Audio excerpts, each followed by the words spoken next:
ಭವತು ಸಹನೌ ಭುನಕ್ತು ಸಹ ವೀರ್ಯಂ ಕರವಾವಹೈ ತೇಜಸ್ವಿನಾವಧೀತಮಸ್ತು ಮಾ ವಿದ್ವಿಷಾವಹೈ.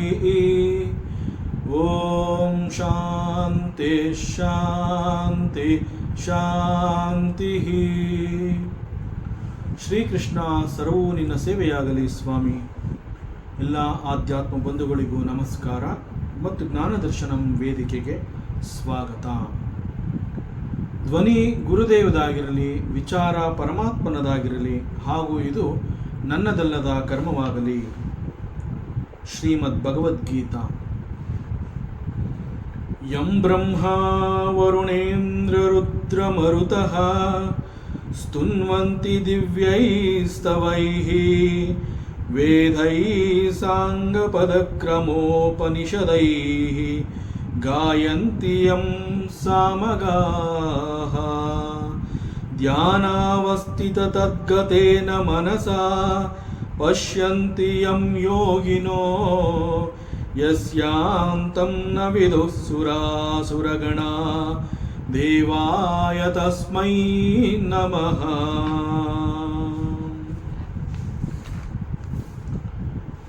ಶ್ರೀಮದ್ ಭಗವದ್ಗೀತಾ. ಮೊದಲಿಗೆ ಸ್ವಲ್ಪ ಪರಿಚಯ. ಸಾಮಾನ್ಯವಾಗಿ ಭಗವದ್ಗೀತಾ ಅಂತ ಹೇಳಿ ನಾವು ಭಗವದ್ಗೀತೆಯ ಬಗ್ಗೆ ಮಾತನಾಡುವಾಗ ನಾವೆಲ್ಲ ಏನು ಯೋಚನೆ ಮಾಡ್ತೀವಿ ಅಂತಂದರೆ, ಭಗವದ್ಗೀತೆಯಲ್ಲಿ ಪರಮಾತ್ಮ ಶ್ರೀಕೃಷ್ಣ ಅರ್ಜುನನಿಗೆ ಕೆಲವು ಉಪದೇಶಗಳನ್ನು ಹೇಳಿದ್ದಾನೆ. ಅಂತಹವುಗಳನ್ನು ನಾವಿಲ್ಲಿ ಮಾತನಾಡ್ತಾ ಇದ್ದೀವಿ ಅಂತಂದರೆ, we are also trying to explain that. ಈ ಒಂದು ಭಾವದೊಂದಿಗೆ ನಾವು ಭಗವದ್ಗೀತೆಯ ಬಗ್ಗೆ ಚಿಂತನೆಯನ್ನು ಮಾಡ್ತೀವಿ. ಆದರೆ ಭಗವದ್ಗೀತೆ ಅಂತ ಹೇಳಿದ್ರೆ ನಿಜವಾಗ್ಲೂ ಭಗವದ್ಗೀತೆಯ ಮಹಾತ್ಮೆಯನ್ನು ನಮ್ಮಿಂದ ವರ್ಣನೆ ಮಾಡೋದಕ್ಕೆ ಸಾಧ್ಯವೇ ಇಲ್ಲ. ನಮ್ಮ ಕೈಗೆ ಅದು ಎಟಕದೇ ಇರುವಂತಹ ಬಹಳ ರಹಸ್ಯವಾದಂತಹ ವಿದ್ಯೆ, ಇದು ರಹಸ್ಯವಾದ ಜ್ಞಾನ ಅದು. ಆದರೂ ಕೂಡ ನಾವು ಭಗವದ್ಗೀತೆ ಅಂತ ಹೇಳಿದಾಗ ಅದನ್ನು ನಾವೇ ಓದ್ತೀವಿ, ಮತ್ತು ಕೆಲವೊಮ್ಮೆ ಶ್ರವಣವನ್ನು ಮಾಡ್ತೀವಿ. ಅಂತಂದರೆ ಬಲ್ಲವರಿಂದ ಮತ್ತೆ ಮತ್ತೆ ಕೇಳುವಂತಹ ಪ್ರಯತ್ನವನ್ನು ಮಾಡ್ತೀವಿ, ಮತ್ತು ಕೇಳಿರುವಂತಹದ್ದನ್ನು ಒಂದು ಕಡೆ ಕುಳಿತುಕೊಂಡು ಮನನವನ್ನು ಮಾಡ್ಕೋತೀವಿ. ಸೊ ಈ ರೀತಿ ಪ್ರಯತ್ನ, ಓದುವಂತಹದ್ದು, ಕೇಳುವಂತಹದ್ದು, ಹಾಗೂ ಅವುಗಳ ಮನನ ಮಾಡುವ ಮೂಲಕ ಅವುಗಳನ್ನು ಅರ್ಥ ಮಾಡಿಕೊಂಡು ಕೊನೆಗೆ ಹೇಗೆ ಅಂತಂದರೆ we should experience the richness of Bhagavad Gita. ಭಗವದ್ಗೀತೆಯಲ್ಲಿರುವಂತಹ ಆ ಒಂದು ಶ್ರೀಮಂತಿಕೆ ಅಂತಂದರೆ, ಆ ಉಪದೇಶ ಅಂತಂದರೆ ಇಟ್ ಈಸ್ ಸೋ ರಿಚ್, ಅದನ್ನು ನಾವು ಅನುಭವಿಸ್ತೀವಿ. ಯಾಕೆ ನಾವು ಭಗವದ್ಗೀತೆ ಅಂತ ಹೇಳಿದಾಗ ವಿ ಹ್ಯಾವ್ ಟು ಎಕ್ಸ್ಪೀರಿಯನ್ಸ್ ಅಂತ ಯಾಕೆ ಹೇಳ್ತೀವಿ ಅಂತಂದರೆ, ಈ ಭಗವದ್ಗೀತೆ ಎನ್ನುವಂತಹದ್ದು ಸಾಮಾನ್ಯವಾಗಿ ಬಲ್ಲವರಿಂದ ನಾವು ಕೇಳಿ ತಿಳ್ಕೋತೀವಿ ಅಂತಂದರೂ ಕೂಡ ನೋಬಡಿ ಕ್ಯಾನ್ ಎಕ್ಸ್ಪ್ಲೈನ್ ಇಟ್. ಪರಮಾತ್ಮ ಶ್ರೀಕೃಷ್ಣ ಅವನು ಈ ಉಪದೇಶವನ್ನು ಮಾಡಿರುವಂತಹದ್ದು ಯುದ್ಧದ ಸಂದರ್ಭದಲ್ಲಿ, ಯುದ್ಧದ ಮಧ್ಯೆಯಲ್ಲಿ, ಯುದ್ಧ ಭೂಮಿಯ ಮಧ್ಯೆಯಲ್ಲಿ ಅಂತ ಹೇಳಿದ್ರು ಕೂಡ ಪರಮಾತ್ಮ ಯಾವ ದೃಷ್ಟಿಕೋನದಿಂದ ಅರ್ಜುನನಿಗೆ ಇದನ್ನು ಹೇಳಿದ್ದಾನೆ. ಫಸ್ಟ್ ಆಫ್ ಆಲ್ ಇದನ್ನು ಅರ್ಜುನನಿಗೆ ಹೇಳಿದ್ದಾನೆ ಅಂತಂದರೆ, ಅರ್ಜುನನ ಮೂಲಕ ಇಡೀ ವಿಶ್ವದಲ್ಲಿ ಎಲ್ಲ ಮಾನವರಿಗೂ ಇದು ಸಿಗಬೇಕು ಜ್ಞಾನ. ಸೊ ಅರ್ಜುನ ಈಸ್ ನಿಮಿತ್ತ ಅದೇ. ಸೊ ಅರ್ಜುನನಿಗೆ ಉಪದೇಶ ಮಾಡ್ದ ಅಂತಂದರೆ ಇದು ಕೇವಲ ಅರ್ಜುನನಿಗೆ ಮಾತ್ರ ಅಂತ ಅಲ್ಲ. ಅರ್ಜುನನಿಗೆ ಪರಮಾತ್ಮ ಹೇಗೆ ಉಪದೇಶ ಮಾಡಿದ್ದಾನೆ, ಏನು ಉಪದೇಶ ಮಾಡಿದ್ದಾನೆ ಎನ್ನುವಂತಹದ್ದು ಪರಮಾತ್ಮ ಶ್ರೀಕೃಷ್ಣನಿಗೆ ಗೊತ್ತು, ಹಾಗೂ ಉಪದೇಶವನ್ನು ಕೇಳ್ತಾ ಬಂದಂತಹ ಅರ್ಜುನನಿಗೆ ಗೊತ್ತು. ಬಟ್ ಶ್ರೀಕೃಷ್ಣ ಹೀಗೆ ಹೇಳಿದ್ದಾನೆ ಎನ್ನುವಂತಹದ್ದನ್ನು nobody can explain it. So Bhagavad Gita ಎನ್ನುವಂತಹದ್ದು ಒಂದು ರೀತಿಯಲ್ಲಿ it is a very secret and ಬಹಳ ಶ್ರೇಷ್ಠವಾದಂತಹ ಗ್ರಂಥ ಅದು. ಸೊ ಈ ಭಗವದ್ಗೀತೆಯಲ್ಲಿ ನಾವು ನೋಡಬಹುದು ಅನೇಕ ವೇದಗಳ ಸಂಗ್ರಹವನ್ನು ಮಾಡಿದ್ದಾರೆ, ವೇದಗಳ ಸಾರವನ್ನು ಸಂಗ್ರಹ ಮಾಡಿದ್ದಾರೆ. ಮತ್ತು ಭಗವದ್ಗೀತೆಯಲ್ಲಿ ಭಗವಾನ್ ಉವಾಚ ಅಂತ ಹೇಳಿ ಭಗವಂತನೇ ಇದನ್ನು ಉಪದೇಶ ಮಾಡಿರೋದ್ರಿಂದ ಪರಮಾತ್ಮ ಉಪಯೋಗಿಸಿರುವಂತಹ ಭಾಷೆ ಅದು ಕೂಡ ಬಹಳ ಸರಳವಾಗಿದೆ. Very simple and beautiful. ಬಹಳ ಸುಂದರವಾಗಿದೆ, ಸರಳವಾಗಿದೆ. ಸೊ ಲೈಫ್ ಲಾಂಗ್ ಈ ಒಂದು ಭಗವದ್ಗೀತೆ ಎನ್ನುವಂತಹ ಟೆಕ್ಸ್ಟ್ ನಮ್ಮಲ್ಲಿ ಇದ್ದರೆ ಮತ್ತೆ ಮತ್ತೆ ನಾವು ಆ ಗ್ರಂಥವನ್ನು ಓದಿ ಚಿಂತನೆಗೆ ಇಟ್ಕೋಬಹುದು. ಪ್ರತಿನಿತ್ಯ ನಾವು ಅದನ್ನು ರಿಫ್ಲೆಕ್ಟ್ ಮಾಡ್ಕೋಬೋದು. It is so rich. ಇವತ್ತು ಓದಿದಾಗ ನಾನು ಅಲ್ಲಿ ಏನು ತಿಳ್ಕೊತೀನಿ, ಅದನ್ನು ಇವತ್ತು ನಾನು ಚಿಂತನೆಯನ್ನು ಮಾಡಿದಾಗ ನನಗೇನು ಅರ್ಥ ಆಗುತ್ತೆ, ಮತ್ತು ಅದೇ ಸಬ್ಜೆಕ್ಟನ್ನು ನಾಳೆ ಮತ್ತೆ ನಾನು ರಿಪೀಟ್ ಮಾಡಿದಾಗ ಅದು ಮತ್ತೊಂದು ಕಲ್ಪನೆಯನ್ನು ನನಗೆ ಕೊಡುತ್ತೆ, ಮತ್ತೊಂದು ಅರ್ಥವನ್ನು ಕೊಡುತ್ತೆ. So it is very rich.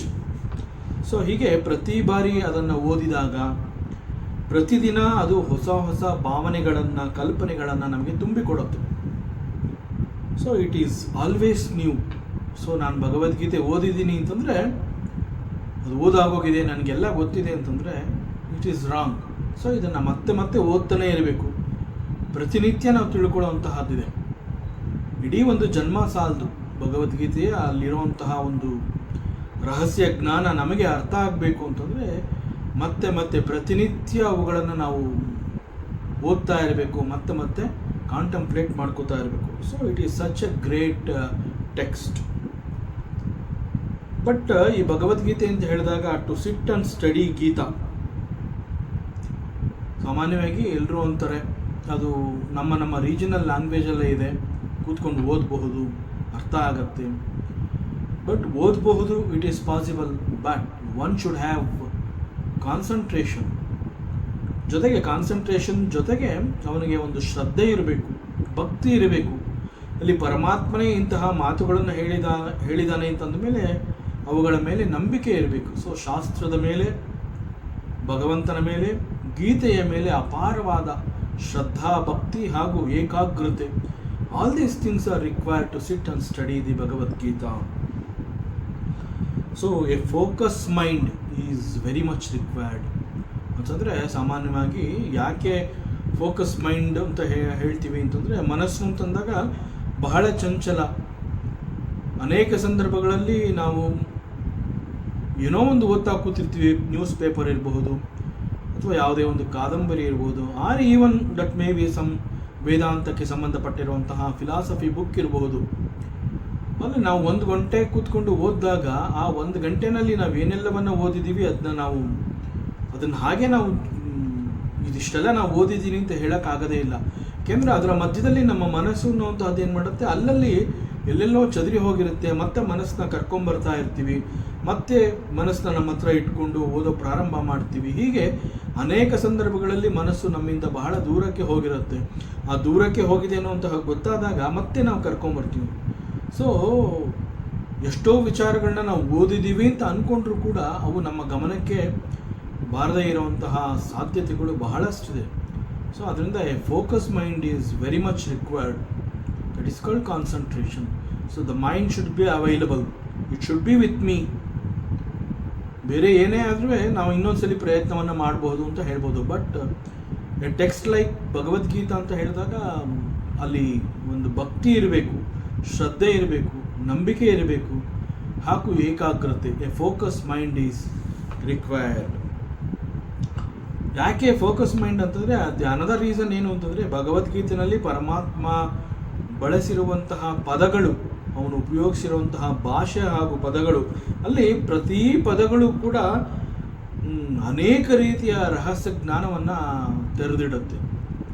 So it's such a great text. ಆದ್ದರಿಂದ ಇದನ್ನು ಭಗವಾನ್ ಶ್ರೀ ವೇದವ್ಯಾಸರು ಮಹಾಭಾರತ ಗ್ರಂಥದ ಮೂಲಕ ಗೀತೆಯ ವರ್ಣನೆಯನ್ನು ಮಾಡಿ, ಆ ನಂತರದಲ್ಲಿ ಒಂದು ಸಂದರ್ಭದಲ್ಲಿ ಭಗವಾನ್ ವೇದವ್ಯಾಸರು ಅವರೇ ಹೇಳ್ತಾರೆ, ಗೀತಾ ಸುಗೀತಾ ಕರ್ತವ್ಯ ಕಿಂ ಅನ್ಯೈಹಿ ಶಾಸ್ತ್ರವಿಸ್ತರೈಃ ಯಾ ಸ್ವಯಂ ಪದ್ಮನಾಭಸ್ಯ ಮುಖ ಪದ್ಮಾನ್ವಿನಿ ಶ್ರುತಾ ಪದ್ಮಾದ್ವಿನಿ ಶ್ರುತಾ. ಸೊ ಈ ಭಗವದ್ಗೀತೆ ಅನ್ನುವಂತಹ ಈ ಒಂದು ಟೆಕ್ಸ್ಟು ಮತ್ತೆ ಮತ್ತೆ ಅಧ್ಯಯನ ಮಾಡೋದಕ್ಕೆ ಬಹಳ ಯೋಗ್ಯವಾಗಿದೆ. So it is such a great text. ಮತ್ತೆ ಮತ್ತೆ ಅದು ನಮ್ಮ ಉಪಯೋಗಕ್ಕೆ ಬರುತ್ತೆ. ಮತ್ತೆ ಮತ್ತೆ ನಾವು ಅವುಗಳನ್ನು ಓದ್ತಾನೇ ಇರಬೇಕು. So there is a lot of scope for contemplation. ಪ್ರತಿನಿತ್ಯ ನಾವು ಭಗವದ್ಗೀತೆಯಲ್ಲಿ ಇರುವಂತಹ ಅನೇಕ ಅರ್ಥಗಳನ್ನು ನಮ್ಮ ಚಿಂತನೆಗೆ ನಾವು ತಗೊಂಡು ಹೋಗುವಂತಹದ್ದು. ಸೊ ಈವನ್ ಅಲ್ಲಿ ಸಿಗುವಂತಹ ಸಬ್ಜೆಕ್ಟು, ಅರ್ಥ, ಜ್ಞಾನ ಎಲ್ಲ ವೆರಿ ಮಚ್ ಒಂಥರ ಧ್ಯಾನ ಮಾಡ್ಬೋದು, ಧ್ಯಾನಕ್ಕೆ ಉಪಯುಕ್ತವಾದಂತಹ ಟೆಕ್ಸ್ಟ್ ಇದು. ಸೊ ಒಂದು ಒಳ್ಳೆಯ ಮನಸ್ಸಿನಿಂದ, ಶುದ್ಧವಾದ ಭಾವನೆಯಿಂದ ಈ ಭಗವದ್ಗೀತೆಯನ್ನು ನಾವು ಓದಬೇಕಾಗತ್ತೆ. ಮತ್ತು ಇಲ್ಲಿ ಸಿಗುವಂತಹ ಅರ್ಥ ಹಾಗೂ ಭಾವವನ್ನು ನಮ್ಮ ಅಂತಃಕರಣದಲ್ಲಿ ನಾವು ಶೇಖರಿಸಿಟ್ಕೋಬೇಕಾಗತ್ತೆ. ಯಾಕೆಂತಂದರೆ ಅನೇಕ ಸಂದರ್ಭದಲ್ಲಿ ಎಷ್ಟೋ ವಿಚಾರಗಳನ್ನು ನೋಡಿದಾಗ ಅದು ನಮ್ಮ ಸಾಮಾನ್ಯವಾಗಿ ಕೆಲವು ಕಥೆಗಳಿರಬಹುದು, ಕೆಲವು ಸಂದರ್ಭಗಳ ವರ್ಣನೆ ಇರಬಹುದು, ಅದು ನನ್ನ ಹೃದಯವನ್ನು ಮುಟ್ಟಿತು ಅಂತ ನಾವು ಅನೇಕ ಸಂದರ್ಭಗಳಲ್ಲಿ ಹೇಳ್ತೀವಿ. ಸಾಮಾನ್ಯವಾಗಿ ಒಂದು ಕಥೆಯನ್ನೇ ನಾವು ನಮ್ಮ ಹೃದಯದ ಅಷ್ಟು ಹತ್ತಿರಕ್ಕೆ ತಗೊಂಡೋಗಿ ಅದು ನನ್ನ ಮನಸ್ಸಿಗೆ ತುಂಬ ಮುಟ್ಟಿತು, ನಾಟ್ತು ಅಂತೆಲ್ಲ ನಾವು ಹೇಳ್ತೀವಿ. ಬಟ್ ಅವುಗಳಿಗೆ ಕಂಪೇರ್ ಮಾಡಿದ್ರೆ ಭಗವದ್ಗೀತೆ ಈಸ್ ಅ ವೆರಿ ಶ್ರೇಷ್ಠ ಗ್ರಂಥ. ಆ ರಿಚ್ನೆಸ್ಸು, ಅಲ್ಲಿ ಸಿಗುವಂತಹ ಅರ್ಥ, ರಹಸ್ಯವಾದ ಜ್ಞಾನ ಇವೆಲ್ಲ ಸುಮ್ಮನೆ ಓದುವಂತಹದ್ದಲ್ಲ. ಅದನ್ನು ನಮ್ಮ ಹೃದಯದಲ್ಲಿ, ಅಂತಃಕರಣದಲ್ಲಿ ಶೇಖರಿಸಿಟ್ಕೋಬೇಕಾಗುತ್ತೆ. ಯಾಕೆಂತಂದರೆ ಯಾವ ಸಂದರ್ಭದಲ್ಲಿ ಅದು ನಮಗೆ ಬೇಕಾಗುತ್ತೆ ಎನ್ನುವಂತಹದ್ದು ನಮಗೆ ಗೊತ್ತಿರೋದಿಲ್ಲ. ಸೊ ಅದನ್ನು ಸದಾ ನಮ್ಮ ಸ್ಮರಣೆಗೆ ಸಿಗೋ ಹಾಗೆ ಅಂತಃಕರಣದಲ್ಲಿ ಅದನ್ನು ನಾವು ಶೇಖರಿಸಿಟ್ಕೋಬೇಕಾಗುತ್ತೆ. ಯಾಕೆಂತಂದರೆ ಇಟ್ ಈಸ್ ಅ ನಿಧಿ. ಶೇಖರಿಸಿಟ್ಕೊಳ್ಳೋದು ಅಂತಂದರೆ ಕೂಡಿಡುವಂತಹದ್ದನ್ನು ಅರ್ಥವನ್ನು ಕೊಡುತ್ತೆ. ಯಾವುದನ್ನು ನಾವು ಕೂಡಿಡ್ತೀವಿ, the one which is very very helpful, ನನಗೆ ಯಾವುದೇ ಸಂದರ್ಭದಲ್ಲಿ ಅದು ನನ್ನ ಉಪಯೋಗಕ್ಕೆ ಬರುತ್ತೆ ಅಂತ ನಾವೇನು ಹೇಳ್ತೀವಿ ಅಂತಹದನ್ನು ನಾವು ಶೇಖರಿಸಿಟ್ಕೋತೀವಿ. ಉದಾಹರಣೆಗೆ ಅದು ಹಣ ಇರಬಹುದು, ಯಾವುದೇ ಒಂದು ಕೆಲವು ಅಮೂಲ್ಯವಾದ ವಸ್ತುಗಳಿರಬಹುದು, ಒಡವೆಗಳಿರಬಹುದು, ಆಭರಣಗಳಿರಬಹುದು. ಅವುಗಳನ್ನೇ ನಾವು ಶೇಖರಿಸಿ ಯಾಕೆ ಇಟ್ಕೋತೀವಿ ಅಂತಂದರೆ ಕೆಲವೊಂದು ಸಂದರ್ಭದಲ್ಲಿ ಅದು ನನ್ನ ಉಪಯೋಗಕ್ಕೆ ಬರುತ್ತೆ ಅಂತ. ಆದರೆ ಅವೆಲ್ಲಕ್ಕಿಂತ ಹೆಚ್ಚಾಗಿರುವಂತಹದ್ದು ಈ ಭಗವದ್ಗೀತೆ. ಸೊ ಇಂತಹದ್ದು ನಮ್ಮ ಅಂತಃಕರಣದಲ್ಲಿ ಶೇಖರಿಸಿಟ್ಕೋಬೇಕಾಗುತ್ತೆ. ಸೊ ಮತ್ತೊಂದು ವೈಶಿಷ್ಟ್ಯ ಏನು ಅಂತಂದರೆ, ಈ ಒಂದು ಭಗವದ್ಗೀತೆ ಎನ್ನುವಂತಹದ್ದನ್ನು ಸಾಕ್ಷಾತ್ ಶ್ರೀ ಪದ್ಮನಾಭ ವಿಷ್ಣು ಭಗವಂತ ಅಂತಂದರೆ ಶ್ರೀಕೃಷ್ಣ ಸ್ವತಃ ಅವನೇ ತನ್ನ ಮುಖಾರವಿಂದದಿಂದ ಹೇಳಿರುವಂತಹದ್ದು. ಸೊ ಇಲ್ಲಿ ಪರಮಾತ್ಮನ ಬಾಯಿಯಿಂದ ಅವನ ನುಡಿಗಳನ್ನು ನೇರವಾಗಿ ನಾವು ಕೇಳ್ತಾ ಇದ್ದೀವಿ ಅಂತಂದಾಗ ಭಗವಂತನೇ ಹೇಳಿರುವಂತಹದ್ದು, ಅವನು ಹೇಳ್ತಾ ಇದ್ದಾನೆ, ನಾನು ಕೇಳ್ತಾ ಇದ್ದೀನಿ ಅನ್ನುವಂತಹ ಭಾವನೆ ನನ್ನಲ್ಲಿ ಉಂಟಾದಾಗ ನನಗೆ ಬೇರೆ ಇತರ ಗ್ರಂಥಗಳ ಅವಶ್ಯಕತೆಯೇ ಇಲ್ಲ. This one Bhagavad Gita is sufficient. So ಇದು ನನಗೆ ಅಷ್ಟೊಂದು ನನ್ನ ಜೀವನದಲ್ಲಿ ಮಹತ್ವವನ್ನು ಕೊಡುತ್ತೆ. ಅಂತಹ ಭಾವನೆಯಿಂದ ಈ ಭಗವದ್ಗೀತೆಯನ್ನು ನಾವು ಓದಬೇಕಾಗುತ್ತೆ. ಮತ್ತು ಇದು ಸಾಕ್ಷಾತ್ ಭಗವಂತನೇ ಹೇಳ್ತಾ ಇದ್ದಾನೆ, ಅವನ ಮುಖವಾಣಿ ಇದು. ಆದ್ದರಿಂದ ಭಗವಂತನೇ ಹೇಳಿದ್ದಾನೆ ಅಂತಂದಮೇಲೆ ಇದಕ್ಕಿಂತ ಬೇರೆ ಇನ್ನೊಂದು ಗ್ರಂಥ ನಮಗೆ ಬೇಕಿಲ್ಲ. ಮತ್ತು ಈ ಒಂದು ಗೀತೆಯ ವರ್ಣನೆಯನ್ನು ಪರಮಾತ್ಮನೇ ವರ್ಣನೆ ಮಾಡಿದ್ದಾನೆ. ಇಲ್ಲಿರುವಂತಹ ಮಹಾತ್ಮೆ ಅದನ್ನು ಭಗವಂತನೇ ವರ್ಣನೆ ಮಾಡಿದ್ದಾನೆ. ಪ್ರತಿಯೊಬ್ಬ ಮನುಷ್ಯನಿಗೂ ಈ ಗೀತೆಯ ಮೇಲೆ ಅಧಿಕಾರ ಇದೆ. ಸೊ ಅನೇಕ ಸಂದರ್ಭದಲ್ಲಿ ಈ ಗೀತೆ ಯಾರಿಗೆ ಬೇಕು, ಯಾರಿಗೆ ಬೇಡ, ಆ ರೀತಿಯಲ್ಲಿ ಇದು ಆಯ್ಕೆಗೆ ಸಿಗುವಂತಹದ್ದಲ್ಲ. ಇದು ಇಟ್ ಈಸ್ ಎವ್ರಿಬಡೀಸ್ ಟೆಕ್ಸ್ಟ್. ಪ್ರತಿಯೊಬ್ಬರಿಗೂ ಈ ಒಂದು ಭಗವದ್ಗೀತೆ ಎನ್ನುವಂತಹದ್ದು ಬೇಕಾಗಿರುವಂತಹದ್ದು. ಸೊ ಈ ಭಗವದ್ಗೀತೆಯ ಮೇಲೆ ಪ್ರತಿಯೊಬ್ಬರಿಗೂ ಅಧಿಕಾರ ಇದೆ. ಸೊ ಪ್ರತಿಯೊಬ್ಬರಿಗೂ ಗೀತೆಯ ಮೇಲೆ ಅಧಿಕಾರ ಇದೆ ಅಂತಂದರೆ ಅಲ್ಲಿ ವರ್ಣಭೇದ ಅನ್ನುವಂತಹದ್ದು ಕೂಡ ಕಂಡು ಬರೋದಿಲ್ಲ.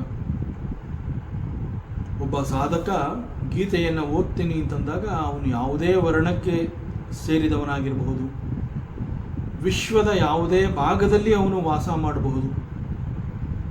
ದಟ್ ಮೀನ್ಸ್ ಈ ಟೆಕ್ಸ್ಟು ಈ ಪ್ರಪಂಚದ ಪ್ರತಿಯೊಬ್ಬನಿಗೂ ಬೇಕಾಗಿರುವಂತಹದ್ದು ಅಂತ ಅದರ ಅರ್ಥ. ಸೊ ಅದರಿಂದ ಇದು ಎಲ್ಲರಿಗೂ ಸೇರಿರುವಂತಹ ಸ್ವತ್ತು. ಇದು ಗೀತೆ ಪ್ರತಿಯೊಬ್ಬನ ಸ್ವತ್ತು. ಮತ್ತು ವಾಟ್ ಈಸ್ ಇಂಪಾರ್ಟೆಂಟ್ ಅಂತಂದರೆ, ಎಲ್ಲರಿಗೂ ಬೇಕಾಗಿರುವಂತಹ ಇದು ಗ್ರಂಥ. ಅಂದರೆ ಇದನ್ನು ಓದ್ತೀನಿ ಅಂತಂದಾಗ ಅವನಲ್ಲಿ ಏನಿರಬೇಕು ಮುಖ್ಯವಾಗಿ ಅಂತಂದರೆ, what is his qualification to sit and study Bhagavad Gita ಅಂತಂದಾಗ ಮೂಲವಾಗಿ ಅವನಿಗೆ ಪರಮಾತ್ಮನಲ್ಲಿ ಒಂದು ಶ್ರದ್ಧೆ ಇರಬೇಕು, ಭಕ್ತಿ ಇರಬೇಕು. ಸೊ ಇದೊಂದು is required qualification. So who is qualified to study the Bhagavad Gita ಅಂತ ಕೇಳಿದಾಗ, ಯಾರಲ್ಲಿ ಭಕ್ತಿ ಮತ್ತು ಶ್ರದ್ಧೆ ಇದೆ ಅಂತಹವನು ಯಾವುದೇ ವರ್ಣಕ್ಕೆ ಸೇರಿದವನಾಗಿರಬಹುದು, ವಿಶ್ವದ ಯಾವುದೇ ಭಾಗದಲ್ಲಿ ಅವನಿರಬಹುದು, ತೊಂದರೆ ಇಲ್ಲ, ಅವನು ಹೀ ಈಸ್ ಕ್ವಾಲಿಫೈಡ್. ಸಾಕ್ಷಾತ್ ಪರಮಾತ್ಮನೇ ಹೇಳಿದಾನೆ, this Gita knowledge should be shared between the devotees, my devotees ಅಂತ ಹೇಳ್ತಾನೆ. ಸೊ ಪರಮಾತ್ಮನ ಪ್ರಾಪ್ತತೆಗೆ ಎಲ್ಲರಿಗೂ ಹಕ್ಕಿದೆ. ಸೊ ಯಾರಿಗೂ ಬೇಡ ಭಗವಂತ? ಸೊ ಇಟ್ ಈಸ್ ಎವರಿಬಡೀಸ್ ಟೆಕ್ಸ್ಟ್, ಪ್ರತಿಯೊಬ್ಬನ ಸ್ವತ್ತು ಇದು. ಮತ್ತು ಈ ಭಗವದ್ಗೀತೆ ಮಹಾಭಾರತ ಗ್ರಂಥದಲ್ಲಿ ಒಂದು ಭಾಗದಲ್ಲಿ ಬರುವಂತಹದ್ದು. ಮತ್ತು ಈ ಭಗವದ್ಗೀತೆಯಲ್ಲಿ 18 ಅಧ್ಯಾಯಗಳಿವೆ. ಜೊತೆಗೆ ಈ ಭಗವದ್ಗೀತೆ ಬಗ್ಗೆ ಏನು ಹೇಳ್ತಾರೆ ಅಂತಂದರೆ, ಪ್ರಸ್ಥಾನತ್ರಯಿಗಳಲ್ಲಿ ಇದು ಒಂದು ಅಂತ ಹೇಳ್ತಾರೆ. So what is Prasthanatrayi? Prasthanatrayi ಅಂತಂದರೆ it is called the fundamental text about Vedanta philosophy. Vedanta philosophy ಅಂತ ಹೇಳಿದಾಗ ಅಲ್ಲಿ ಈ ರೀತಿಯ 3 ಬೇರೆ ಬೇರೆ ಟೆಕ್ಸ್ಟ್ಗಳಿದೆ, ಬೇರೆ ಬೇರೆ ಗ್ರಂಥಗಳಿದೆ. Fundamentals philosophy, fundamentals of the Vedanta philosophy ತಿಳ್ಕೋಬೇಕು ಅಂತಂದಾಗ these 3 texts are to be referred ಅಂತ ಹೇಳ್ತಾರೆ. ಆ ಯಾವ 3 ಗ್ರಂಥಗಳ ಬಗ್ಗೆ ಮಾತನಾಡ್ತಾರೆ ಅಂತಂದರೆ, ಒಂದು ಉಪನಿಷತ್ಸ್, ಅದನ್ನು ವೇದಾಂತ ಅಂತ ಹೇಳ್ತೀವಿ. ಎರಡನೇದು ಬ್ರಹ್ಮಸೂತ್ರ, ಹಾಗೂ ಮೂರನೇದನ್ನು ಭಗವದ್ಗೀತೆ. ಸೊ ವೇದಾಂತ ಫಿಲಾಸಫಿ ನಮಗೆ ಯಾಕೆ ಬೇಕು? ಅನೇಕ ಸಂದರ್ಭಗಳಲ್ಲಿ ನಾವೇ ಪ್ರಶ್ನೆ ಮಾಡ್ಕೋತೀವಿ. ಕೆಲವು ಸಂದರ್ಭಗಳು ಇಂತಹ ಪ್ರಶ್ನೆಯನ್ನು ನಮ್ಮಲ್ಲಿ ತಂದು ಹಾಕುತ್ತೆ. ಕೆಲವೊಂದು ಪರಿಸ್ಥಿತಿ ಸನ್ನಿವೇಶಗಳು ಯಾವ ರೀತಿಯಲ್ಲಿ ನಮ್ಮ ಎದುರಾಗತ್ತೆ ಅಂತಂದರೆ, ಆಗ ಏನಪ್ಪ ಯಾಕೆ ಹಿಂಗಾಗಿದೆ, ನಾನು ಯಾರು ಅನ್ನುವಂತಹ ಪ್ರಶ್ನೆ ಬರುತ್ತೆ. ನನಗೆ ಯಾಕೆ ಹಿಂಗಾಗಿದೆ, ಯಾಕೆ ಮತ್ತೆ ಮತ್ತೆ ಈ ರೀತಿ ಆಗ್ತಾ ಇದೆ, ಯಾರಿಗೂ ಇಲ್ಲದೆ ಇರೋವಂತಹದ್ದು ನನಗೆ ಯಾಕೆ? ಸೊ ನಾನು ಯಾರು? ಸೊ ನಾನು ಯಾರು ಅನ್ನುವಂತಹ ಪ್ರಶ್ನೆ ನಮ್ಮನ್ನು ಕಾಡಿದಾಗ, ಆ ಪ್ರಶ್ನೆಗೆ ಉತ್ತರ ಕೊಡ್ತೀನಿ ಅಂತ ಹೇಳಿ ನನ್ನ ಹೆಸರನ್ನು ಹೇಳಿಕೊಳ್ಳುವ ಮೂಲಕವಾಗಲಿ, ಅಥವಾ ನನ್ನ ವಿಳಾಸ, ನನ್ನ ಅಡ್ರೆಸ್ಸನ್ನು ಹೇಳೋವಂತಹದ್ದಾಗಲಿ, ನನ್ನ ಸ್ಟೇಟಸ್, ನನ್ನ ಸ್ಥಿತಿಗತಿ, ಅಂತಸ್ತು ಅಂತ ನಾವೇನು ಹೇಳ್ತೀವಿ ಅದನ್ನು ತಿಳಿಸುವುದರಿಂದ ಆಗಲಿ, ಅಥವಾ ನನ್ನ ತಂದೆ ತಾಯಿ ಯಾರು, ನಾನು ಯಾವ ವಂಶಕ್ಕೆ ಸೇರಿದವನು, ಸೊ ಈ ರೀತಿಯೇ ಪರಿಚಯ ಮಾಡಿಕೊಳ್ಳುವ ಮೂಲಕ ನಾನು ಯಾರು ಅನ್ನುವಂತಹ ಪ್ರಶ್ನೆಗೆ ಅಲ್ಲಿ ಉತ್ತರ ಸಿಗೋದಿಲ್ಲ. ಸೊ ನಾನು ಯಾರು ಅನ್ನುವಂತಹದ್ದು ಗೊತ್ತಾಗಬೇಕು ಅಂತಂದರೆ I should study the fundamentals of this Vedanta philosophy. Vedanta philosophy ಮಾತ್ರ ನನಗೆ ನನ್ನ ಬಗ್ಗೆ, ನನ್ನ ಸ್ವರೂಪ ಜ್ಞಾನವನ್ನು ತಿಳಿಸ್ಕೊಡುವಂತಹದ್ದು. ಈ ವೇದಾಂತ ಫಿಲಾಸಫಿ ಬಿಟ್ಟರೆ ಬೇರೆ ಇನ್ಯಾವುದು ಸಬ್ಜೆಕ್ಟ್ ಕೂಡ ನನಗೆ ನಾನು ಯಾರು ಅನ್ನುವಂತಹ ನನ್ನ ಸ್ವರೂಪ ಜ್ಞಾನವನ್ನು ನನಗೆ ತೋರಿಸಿಕೊಡೋದಿಲ್ಲ. ಸೊ ನನ್ನ ಜನ್ಮ ಸಾರ್ಥಕವಾಗಬೇಕು, ನಾನು ಈ ಸೃಷ್ಟಿಯಲ್ಲಿ ಒಂದು ಹುಟ್ಟು ಜನ್ಮ, ಮಾನವ ಜನ್ಮ ಅಂತ ತಗೊಂಡು ಬಂದಿದ್ದೀನಿ, ಮನುಷ್ಯ ಜನ್ಮ ನನಗೆ ಸಿಕ್ಕಿದೆ. ಸೊ ದಿಸ್ ಮನುಷ್ಯ ಜನ್ಮ ನನಗೆ ಹೇಗೆ ಸಿಕ್ಕಿ ಅದನ್ನು ಸುಮ್ಮನೆ ನಾನು ಅನುಭವಿಸ್ಕೊಂಡು ಹೋದ್ರೆ ಪ್ರಯೋಜನ ಇಲ್ಲ. ಸೊ ನನ್ನ ಹುಟ್ಟು ಸಾರ್ಥಕವಾಯಿತು ಅನ್ನುವಂತಹ ಭಾವನೆ, ಆ ಒಂದು ತೃಪ್ತಿ ನನಗೆ ಸಿಗಬೇಕು ಅಂತಂದರೆ ನನಗೆ ನನ್ನ ಸ್ವರೂಪ ಜ್ಞಾನ ಬೇಕಾಗುತ್ತೆ. ಸೊ ನಾನು ಯಾರು ಅನ್ನುವಂತಹದ್ದು ನನಗೆ ಗೊತ್ತಾದಾಗ ಅದು ನನ್ನ ಬದುಕು, ನನ್ನ ಹುಟ್ಟು, ನನ್ನ ಜನ್ಮವೇ ಸಾರ್ಥಕವಾಯಿತು ಅನ್ನುವಂತಹ ಬಹಳ ದೊಡ್ಡ ತೃಪ್ತಿಯನ್ನು ಕೊಡುತ್ತೆ. ಸೊ ಈ ಒಂದು ಸ್ವರೂಪ ಜ್ಞಾನವನ್ನು ತಿಳಿಸ್ಕೊಡುವಂತಹದ್ದೇ ಈ ಒಂದು Vedanta philosophy, the fundamentals of Vedanta philosophy. So ಹೀಗೆ ನನ್ನ ಬದುಕು ಸಾರ್ಥಕವಾಗಬೇಕು ಅಂತಂದರೆ ನನಗೆ ನನ್ನ ಸ್ವರೂಪ ದರ್ಶನ ಆಗಲೇಬೇಕು. No other way, no short cut. So ಇಂತಹದ್ದು ನಾನು ತಿಳ್ಕೋಬೇಕು ಅಂತಂದರೆ we must study this Prasthanatrayi. ಮತ್ತು ಅವುಗಳಲ್ಲಿ ಈ ಒಂದು Bhagavad Gita is one among such text. ಯಾವ ಒಂದು ಪ್ರಸ್ಥಾನತ್ರಯಿ ಅಂತ ಹೇಳ್ತೀವಿ, ಆ 3 ಟೆಕ್ಸ್ಟ್ಗಳಲ್ಲಿ ಭಗವದ್ಗೀತೆ ಎನ್ನುವಂತಹದ್ದು ಕೂಡ ಒಂದು. So now what is Bhagavad Gita?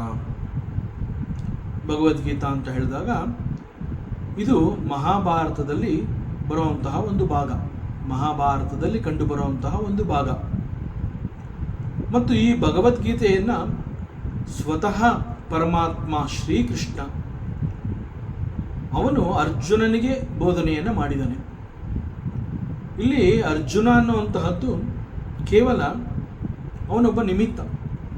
ಅವನ ಮೂಲಕ ಇಡೀ ವಿಶ್ವಕ್ಕೆ ಮಾನವನ ಉದ್ಧಾರಕ್ಕಾಗಿ ಬೇಕಾಗಿರುವಂತಹ ಅನೇಕ ಉಪದೇಶಗಳನ್ನು ನಾವು ಈ ಭಗವದ್ಗೀತೆಯಲ್ಲಿ ನೋಡಬಹುದು. ಸೊ ಈ ಕಾರಣದಿಂದಲೇ ಭಗವದ್ಗೀತೆ ಯಾರಿಗೆ ಬೇಕು ಅಂತಂದರೆ ಇಟ್ ಈಸ್ ಎವರಿಬಡೀಸ್ ಸ್ವತ್ತು. ಇದು ಪ್ರತಿಯೊಬ್ಬರಿಗೂ ಸಂಬಂಧಪಟ್ಟಿರುವಂತಹದ್ದು, ಹಾಗೂ ಇಲ್ಲಿರುವಂತಹ ಜ್ಞಾನ ಪ್ರತಿಯೊಬ್ಬನಿಗೂ ಬೇಕಾಗಿರುವಂತಹದ್ದು. ಸೊ ಈ ಭಗವದ್ಗೀತೆಯಲ್ಲಿ ಒಟ್ಟು 18 ಅಧ್ಯಾಯಗಳಿವೆ, ಹಾಗೂ ಸರಿಸುಮಾರು 700 ಶ್ಲೋಕಗಳು ಈ ಭಗವದ್ಗೀತೆಯಲ್ಲಿದೆ. ನಮ್ಮ ಉತ್ತಮವಾದ ಬದುಕಿಗೆ ಇದೊಂದು ಗೈಡ್, ಇದೊಂದು ದಿಕ್ಸೂಚಿ. ಮತ್ತು we can reach the ultimate goal of our life. ನನ್ನ ಲೈಫಲ್ಲಿ ಯಾವುದನ್ನು ನಾನು ಪರಮ ಉದ್ದೇಶ ಅಂತ ಇಟ್ಕೊಂಡಿರ್ತೀನಿ, ಆ ಉದ್ದೇಶವನ್ನು ಹೋಗಿ ನಾನು ಮುಟ್ಟಬಹುದು. ಹೀಗೆ ಭಗವದ್ಗೀತೆಯ ಬಗ್ಗೆ ಸಾಕಷ್ಟು ನಮ್ಮ ಅಭಿಪ್ರಾಯಗಳನ್ನು ನಾವು ಮಂಡಿಸಿದರೂ ಕೂಡ ಇಲ್ಲಿ ಒಂದು ಪ್ರಶ್ನೆ ಬರುತ್ತೆ, why we should study Bhagavad Gita? ಇಂತಹ ಒಂದು ಪ್ರಶ್ನೆ ನಮ್ಮ ಎದುರಿಗೆ ಬಂದು ನಿಂತಾಗ ನಮಗೆ ಬಹಳ ತೃಪ್ತಿಕರವಾದ ಉತ್ತರ ಬೇಕಾಗುತ್ತೆ, ಒಂದು ಸಮಂಜಸವಾದ ಉತ್ತರ ಬೇಕು. So why Bhagavad Gita is required ಅಂತಂದರೆ ಅಲ್ಲಿ ಭಗವಂತನ ಉಪದೇಶ ಇದೆ, ಅದು ಬದುಕಿನ ದಿಕ್ಸೂಚಿ ಅಥವಾ ನನ್ನ ಸ್ವರೂಪ ಜ್ಞಾನವನ್ನು ಅದು ತಿಳಿಸ್ಕೊಡುತ್ತೆ. ಅಷ್ಟು ಹೇಳಿದ್ರೆ ಆಗೋದಿಲ್ಲ. It is to be experienced. So we can take up this text and proceed. ಯಾವಾಗ ನನಗೆ ನನ್ನ ಸ್ವರೂಪ ಜ್ಞಾನ ಬೇಕು ಅಂತಂದಾಗ we can take up this text. It will guide us. ನಾವೆಲ್ಲ ನಮ್ಮ ಜೀವನದಲ್ಲಿ ಏನೋ ಒಂದು ನನಗೆ ಬೇಕು, ಇಂತಹದ್ದನ್ನು ನಾನು ಅಚೀವ್ ಮಾಡಬೇಕು ಅನ್ನುವಂತಹ ಒಂದು ಆಳವಾದ ಬಯಕೆ ನಮ್ಮಲ್ಲಿ ಎಲ್ಲರಲ್ಲೂ ಇರುತ್ತೆ. ಒಬ್ಬೊಬ್ಬರಿಗೆ ಒಂದೊಂದು ರೀತಿ ಇರುತ್ತೆ. ಆ ಆಳವಾದ ಬಯಕೆ ಲೌಕಿಕ ಆಗಿರಬಹುದು, ಆಧ್ಯಾತ್ಮಿಕ ಆಗಿರಬಹುದು. ಲೌಕಿಕ ಅಂದ ಮಾತ್ರಕ್ಕೆ ಅಲ್ಲೂ ಕೂಡ ನಮ್ಮ ಬದುಕು ಯಶಸ್ವಿಯಾಗಿಯೇ ಇರಬೇಕು. ಅದೇ ರೀತಿ ಆಧ್ಯಾತ್ಮಿಕ ಅಂತ ಹೇಳಿದಾಗ ಅಲ್ಲೂ ಕೂಡ ನಾವು ಯಶಸ್ಸನ್ನು ಕಾಣಬೇಕು. ಸೊ ನಮ್ಮ ಬದುಕಿನಲ್ಲಿ ಅದು ಲೌಕಿಕವಾಗಿರಲಿ ಅಥವಾ ಆಧ್ಯಾತ್ಮಿಕವಾಗಿರಲಿ, ಬದುಕಿನಲ್ಲಿ ನಮಗೆ ಒಂದು ಯಶಸ್ಸು ಸಿಗಬೇಕು ಅಂತಂದರೆ ಅಂತಹ ಯಶಸ್ಸನ್ನು ಒದಗಿಸುವಂತಹದ್ದು ಈ ಟೆಕ್ಸ್ಟ್.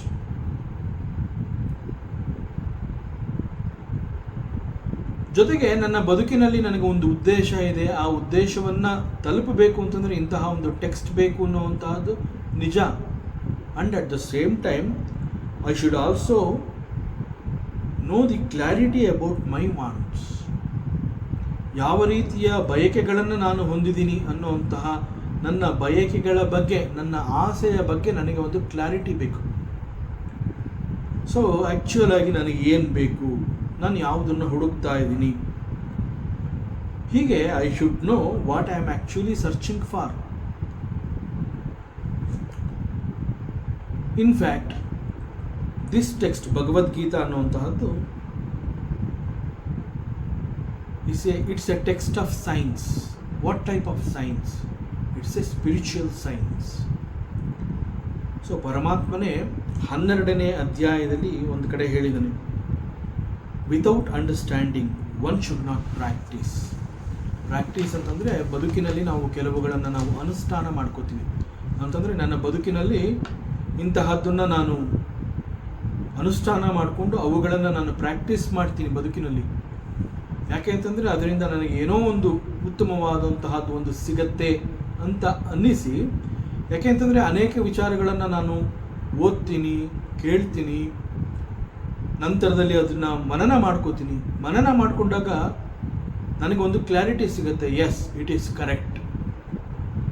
ಯಾವಾಗ ಮನನದ ಮೂಲಕ ಕೆಲವುಗಳು ನನಗೆ ಅರ್ಥವನ್ನು ಒದಗಿಸುತ್ತೆ, ಒಂದು ಕ್ಲಾರಿಟಿ ತಂದುಕೊಡುತ್ತೆ, ಅಂತಹ ಕ್ಲಾರಿಟಿಯನ್ನು ನಾನು ಎಕ್ಸ್ಪೀರಿಯನ್ಸ್ ಮಾಡಬೇಕು. ಕೇವಲ ಮನಸ್ಸಿಗೆ ಸಿಗುವಂತಹ ಒಂದು ಅರ್ಥ ಮಾತ್ರ ಅದಾಗಿರಬಾರ್ದು. ನನ್ನ ನಿಜವಾದ ಬದುಕಿನಲ್ಲಿ ಅದು ನನಗೆ ಎಸ್ ಅಂತ ಅನ್ನಿಸ್ಬೇಕು. ಸೊ ಹಾಗೆ ಅನ್ನಿಸ್ಬೇಕು ಅಂತಂದರೆ ಯಾವುದು ನನಗೆ ಕ್ಲಾರಿಟಿ ಅನ್ನುವಂತಹದ್ದು ಸಿಕ್ಕಿದೆ ಅದನ್ನು ನಾನು ನನ್ನ ನಿತ್ಯ ಬದುಕಿನಲ್ಲಿ ಅನುಷ್ಠಾನ ಮಾಡ್ಕೋಬೇಕು. ಸೊ ಹೀಗೆ ಅನುಷ್ಠಾನದ ನಂತರ I should practice this. So ಈ ಕಾರಣದಿಂದ ಭಗವಂತ ಏನು ಹೇಳ್ತಾನೆ ಅಂತಂದರೆ, ನಿನಗೆ ಯಾವುದು ಅರ್ಥ ಆಗಿರುತ್ತೆ ಅದನ್ನು ನೀನು ಅನುಷ್ಠಾನ ಮಾಡ್ಕೋಬೇಕು. ನಿನಗೆ ಇಂತಹದ್ದು ಅರ್ಥ ಆಗಿಲ್ಲ ಅಂತಂದಾಗ you should not practice that. ಮತ್ತು ಇದೇ 12ನೇ ಅಧ್ಯಾಯ ಭಕ್ತಿ ಯೋಗದಲ್ಲಿ ಪರಮಾತ್ಮನೇ ಹೇಳ್ತಾನೆ, ಶ್ರೇಯೋ ಹಿ ಜ್ಞಾನಂ ಅಭ್ಯಾಸಾತ್ ಜ್ಞಾನಾತ್ ಧ್ಯಾನಂ ವಿಶಿಷ್ಯತೆ, ಧ್ಯಾನಾತ್ ಕರ್ಮಫಲ ತ್ಯಾಗ, ತ್ಯಾಗಾತ್ ಶಾಂತಿ ಅನಂತರಂ. ಒಂದು ಮರ್ಮವನ್ನು ಅರಿಯದೆ ಮಾಡಿದ ಅಭ್ಯಾಸಕ್ಕಿಂತ ಜ್ಞಾನ ಈಸ್ ಶ್ರೇಷ್ಠ.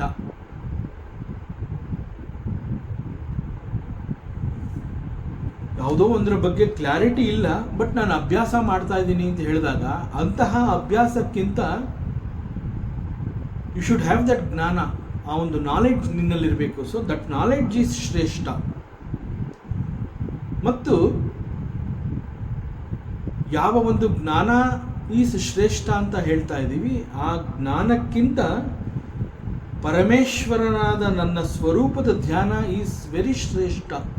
ಅಂತಂದರೆ ಪರಮಾತ್ಮನ ಸ್ವರೂಪದ ಬಗ್ಗೆ ಧ್ಯಾನವನ್ನು ಮಾಡುವಂತಹದ್ದು, ದಟ್ ಈಸ್ ವೆರಿ ಶ್ರೇಷ್ಠ. ಇಟ್ ಈಸ್ ಶ್ರೇಷ್ಠ ದ್ಯಾನ್ ದಿ ನಾಲೆಡ್ಜ್. ಮತ್ತು ಇಂತಹ ಧ್ಯಾನಕ್ಕಿಂತ ಸರ್ವಕರ್ಮಗಳ ಫಲತ್ಯಾಗ ಅದು ಮತ್ತಷ್ಟು ಶ್ರೇಷ್ಠವಾಗಿದೆ. ಸೊ ಫಲತ್ಯಾಗ is much greater than the ಧ್ಯಾನ. ಯಾಕೆ ಅಂತಂದರೆ ಬಿಕಾಸ್ ಆಫ್ ದಿ ತ್ಯಾಗದ ಕಾರಣದಿಂದ ವಿತಿನ್ ನೋ ಟೈಮ್, ಆ ಕ್ಷಣದಲ್ಲಿ ಒನ್ ಗೆಟ್ಸ್ ದಿ ಅಬ್ಸಲ್ಯೂಟ್ ಶಾಂತಿ. ಯಾವಾಗ ಅವನು ಈ ಒಂದು ಫಲತ್ಯಾಗವನ್ನು ಮಾಡ್ತಾನೆ ಆ ಕ್ಷಣದಲ್ಲಿ ಅವನಿಗೆ ಪರಮ ಶಾಂತಿಯನ್ನು ಅದು ಒದಗಿಸುತ್ತೆ. ಸೊ ಕರ್ಮಫಲ ತ್ಯಾಗ ಈಸ್ ವೆರಿ ಗ್ರೇಟ್. ಬಟ್ ಕರ್ಮಫಲದ ತ್ಯಾಗವನ್ನು ಮಾಡಬೇಕು ಅಂತಂದಾಗ ಪರಮಾತ್ಮನ ಒಂದು ಸ್ವರೂಪದ ಚಿಂತನೆಯ ಬಗ್ಗೆ ಧ್ಯಾನ ಆಗಿರಬೇಕು. ಇಂತಹ ಧ್ಯಾನ ಆಗಬೇಕು ಅಂತಂದರೆ, ಪರಮಾತ್ಮನ ಅಥವಾ ಪರಮೇಶ್ವರನ ಧ್ಯಾನ ಆಗಬೇಕು ಅಂತಂದರೆ ಜ್ಞಾನ ಬೇಕು. ಜ್ಞಾನ ಬೇಕು ಅಂತಂದರೆ ಇಂತಹ ಒಂದು ರಹಸ್ಯ ಜ್ಞಾನದ ಮರ್ಮ ಅವೆಲ್ಲವನ್ನು ನಾವು ಅರ್ಥ ಮಾಡ್ಕೊಂಡಿರಬೇಕು, ಮನನ ಆಗಿರಬೇಕು. ಸೊ ಈ ಸಂದರ್ಭದಲ್ಲಿ ನಮಗೆ ಬರುವಂತಹ ಅನೇಕ ಪ್ರಶ್ನೆಗಳಲ್ಲಿ ಮೊದಲನೆಯ ಪ್ರಶ್ನೆ ಅಂತಂದರೆ, ನನ್ನ ಲೈಫ್ನಲ್ಲಿ, ನನ್ನ ಬದುಕಿನಲ್ಲಿ, ಈ ನನ್ನ ಜೀವನದಲ್ಲಿ ಆ್ಯಕ್ಚುಲಾಗಿ ನಾನು ಏನನ್ನು ಹುಡುಕ್ತಾ ಇದ್ದೀನಿ? ಸೊ ನನಗೆ ಏನು ಬೇಕಾಗಿದೆ? What are we looking for? ಇದು ನನಗೆ ಗೊತ್ತಾಗಬೇಕು ಅಂತಂದರೆ ನಮ್ಮದೇ ಡಿಸೈರ್ಗಳನ್ನು, ನನ್ನಲ್ಲಿರೋಂತಹ ಕೆಲವು ಆಸೆ ಬಯಕೆಗಳನ್ನು ಅರ್ಥ ಮಾಡ್ಕೋಬೇಕಾಗತ್ತೆ. ಹೀಗೆ ನನ್ನಲ್ಲಿರುವಂತಹ ಆಸೆ ಬಯಕೆಗಳನ್ನು ಅರ್ಥ ಮಾಡಿಕೊಂಡಾಗ ಸಾಕಷ್ಟು ವಿಷಯ ಕೂಡ ಹೊರಬರುತ್ತೆ. ಅವೆಲ್ಲ ವಿಷಯಗಳು ಕೂಡ ನನಗೆ ಅರ್ಥ ಆಗುತ್ತೆ. ಸೊ ನಾವು ಯಾವುದೇ ಒಂದು ಕರ್ಮವನ್ನು ಮಾಡಿದಾಗ, ಇಲ್ಲಿ ಕರ್ಮ ಅಂತಂದರೆ ನಾವು ಮಾಡುವಂತಹ ಕೆಲಸವನ್ನು ಕುರಿತು ಕರ್ಮ ಅಂತ ನಾವು ಇಲ್ಲಿ ನಮ್ಮ ವೇದಾಂತದ ಭಾಷೆಯಲ್ಲಿ ಮಾಡುವಂತಹ ಕರ್ಮವನ್ನು, ಮಾಡುವಂತಹ ಕೆಲಸವನ್ನು ವಿ ಕಾಲ್ ಇಟ್ ಕರ್ಮ. ಸೊ ಯಾವುದೇ ಒಂದು ಕರ್ಮವನ್ನು, ಒಂದು action, it is also called action. So ಆ ಕರ್ಮವನ್ನು ಮಾಡುವಂತೆ ನಮಗೆ ಪ್ರಚೋದನೆಯನ್ನು ಕೊಡುವಂತಹವರು ಬೇರೆ ಯಾರೂ ಅಲ್ಲ. ಇಂತಹದ್ದು ನೀನು ಮಾಡು ಅಂತ ನಮ್ಗೆ ಯಾರೂ ಹೇಳಬೇಕಾಗಿಲ್ಲ. ನಾವು ಯಾವುದೋ ಒಂದು ಕರ್ಮವನ್ನು ಮಾಡ್ತಾ ಇದ್ದೀವಿ ಅಂತಂದಾಗ ಮೇಲ್ನೋಟಕ್ಕೆ ಅನಿಸುತ್ತೆ ಇದು ಅವನು ಹೇಳಿದಾನೆ ನಾನು ಮಾಡ್ತಾ ಇದ್ದೀನಿ, ಅಥವಾ ನಮ್ಮ ತಂದೆ ಹೇಳಿದ್ರು ನಾನು ಮಾಡ್ತಾ ಇದ್ದೀನಿ, ನನ್ನ ಗುರು ಹೇಳ್ದ ನಾನು ಮಾಡ್ತಾ ಇದ್ದೀನಿ, ನನ್ನ ಒಬ್ಬ ಸ್ನೇಹಿತ ಇಂತಹ ಕೆಲಸವನ್ನು ಮಾಡು ಅಂತ ಹೇಳಿದ್ದಾನೆ ಅದಕ್ಕೆ ನಾನು ಮಾಡ್ತಾ ಇದ್ದೀನಿ. ಇದು ಕೇವಲ ಮೇಲ್ನೋಟದ ಅನಿಸಿಕೆ. ಆ್ಯಕ್ಚುಲಾಗಿ ಒಂದು ಕರ್ಮವನ್ನು ನಾವು ಮಾಡ್ತಾ ಇದ್ದೀವಿ ಅಂತಂದಾಗ ಆ ಕರ್ಮವನ್ನು ನಾನು ಮಾಡೋದಕ್ಕೆ ನನ್ನನ್ನು ಪ್ರಚೋದನೆಗೆ ಒಳಪಡಿಸಿದ್ದು ಈ ರೀತಿ ಬೇರೆ ಯಾರೋ ಅಲ್ಲ, ತಂದೆ ಅಲ್ಲ, ತಾಯಿ ಅಲ್ಲ, ಒಬ್ಬ ಗುರು ಅಲ್ಲ, ಸ್ನೇಹಿತ ಅಲ್ಲ. ಅವರೆಲ್ಲ ಕಾರಣವಾಗಿ ಅಲ್ಲಿ ಬಂದು ನಿಂತಿರ್ತಾರೆ. ಆದರೆ ನಾನು ಮಾಡುವಂತಹ ಕರ್ಮ ಇಂತಹದ್ದನ್ನು ನಾನು ಮಾಡ್ತಾ ಇದ್ದೀನಿ, ಮಾಡಲೇಬೇಕು ಅನ್ನುವಂತಹ ಒಂದು ಪ್ರಚೋದನೆ ನನಗೆ ಹೇಗೆ ಸಿಕ್ತು ಅಂತಂದರೆ ಅದು ಬೇರೆ ಯಾರೂ ಅಲ್ಲ, ನನ್ನದೇ ಆಸೆ ಬಯಕೆಗಳು ನಾನು ಕರ್ಮವನ್ನು ಮಾಡುವಂತೆ ನನ್ನನ್ನು ಅದು ಪ್ರಚೋದಿಸುತ್ತೆ. ಈ ಆಸೆ ಬಯಕೆಗಳು ನನ್ನನ್ನು ಪ್ರಚೋದನೆಗೆ ಒಳಪಡಿಸಿದಾಗ ಆ ಕ್ಷಣದಲ್ಲಿ ಅಲ್ಲಿ ಯಾರೋ ಒಬ್ಬ ಸ್ನೇಹಿತನೋ, ಒಬ್ಬ ಗುರುನೋ, ಯಾರೋ ಮನೆಯ ಸದಸ್ಯ ಇರಬಹುದು, ತಂದೆ ಇರಬಹುದು, ತಾಯಿ ಇರಬಹುದು, ಅವರು ಅಲ್ಲಿ ನಿಂತು ಹೇಳಿದಂತೆ ಅವ್ರು ಹೇಳಿದ್ದಕ್ಕೆ ನಾನು ಮಾಡ್ತಾ ಇದ್ದೀನಿ ಅನ್ನುವಂತಹದ್ದು ಮೇಲ್ನೋಟದಲ್ಲಿ ನಾನು ಅರ್ಥ ಮಾಡ್ಕೊಂಡಿರೋವಂಥದ್ದು. ಆ್ಯಕ್ಚುಲಾಗಿ ನಾನು ಇಂತಹ ಒಂದು ಕರ್ಮವನ್ನು ನಾನು ಮಾಡ್ತಾ ಇದ್ದೀನಿ ಅಂತಂದಾಗ ಇವ್ರು ಯಾರು ಆ ಕ್ಷಣದಲ್ಲಿ ಹೇಳದೆ ಹೋದರೂ ನಾನು ಮಾಡೇ ಮಾಡ್ತೀನಿ. ಆದರೆ ಮಾಡುವಂತಹ ಸಂದರ್ಭದಲ್ಲಿ ನನ್ನನ್ನು ಮತ್ತಷ್ಟು ಪುಷ್ ಮಾಡೋದಕ್ಕೆ ಇವರುಗಳು ಕೇವಲ ನಿಮಿತ್ತರಾಗಿ ಕಂಡು ಬಂದಿರ್ತಾರೆ. ಆ್ಯಕ್ಚುಲಾಗಿ ನನ್ನನ್ನು ಪ್ರಚೋದನೆ ಪಡಿಸಿದ್ದು ಬೇರೆ ಯಾರೂ ಅಲ್ಲ, ನನ್ನಲ್ಲಿಯೇ ಹುದುಗಿದ್ದಂತಹ ಕೆಲವು ಆಸೆ ಬಯಕೆಗಳು ನನ್ನನ್ನು ಒಂದು ಕರ್ಮಕ್ಕೆ ಹಚ್ಚುವಂತೆ ಮಾಡುತ್ತೆ. ಉದಾಹರಣೆಗೆ ನಾವು ಯಾರನ್ನೋ ಮೀಟ್ ಮಾಡಬೇಕು ಅಂತ ಹೇಳಿ ಮೀಟ್ ಮಾಡ್ತೀವಿ, ಅಥವಾ ಎಲ್ಲಿಗೋ ಹೋಗ್ತೀವಿ, or we purchase something. All this is because we have been propelled by our own desires. ನಾವು ಹೆಚ್ಚು ಗಮನವನ್ನು ಕೊಡೋದಿಲ್ಲ.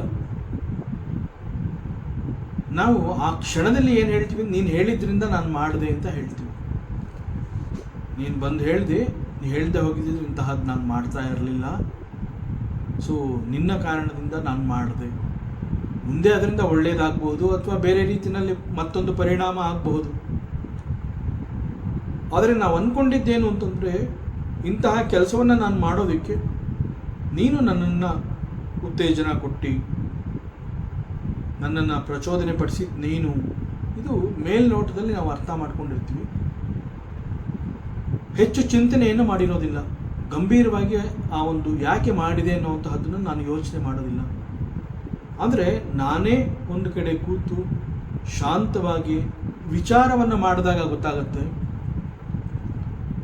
ಅವರೆಲ್ಲ ಹೇಳೋದಕ್ಕೆ ಮುಂಚೆ ಹೀಗೆ ಮಾಡಬೇಕು ಅಂತ ನನಗೆ ಅನಿಸಿದ್ದು ಯಾಕೆ ಅಂತಂದರೆ ನನ್ನದೇ ಆಸೆ ಬಯಕೆಗಳು ನನ್ನಲ್ಲಿ ಹುದುಗಿದ್ವು. ಅವು ಆ ಒಂದು ಸೂಕ್ತ ಸಮಯದಲ್ಲಿ ಅದು ನನ್ನನ್ನು ಪುಷ್ ಮಾಡ್ತು, ನನ್ನನ್ನು ಪ್ರಚೋದನೆಗೆ ಒಳಪಡಿಸ್ತು. So everything which we do in life is because of our desires.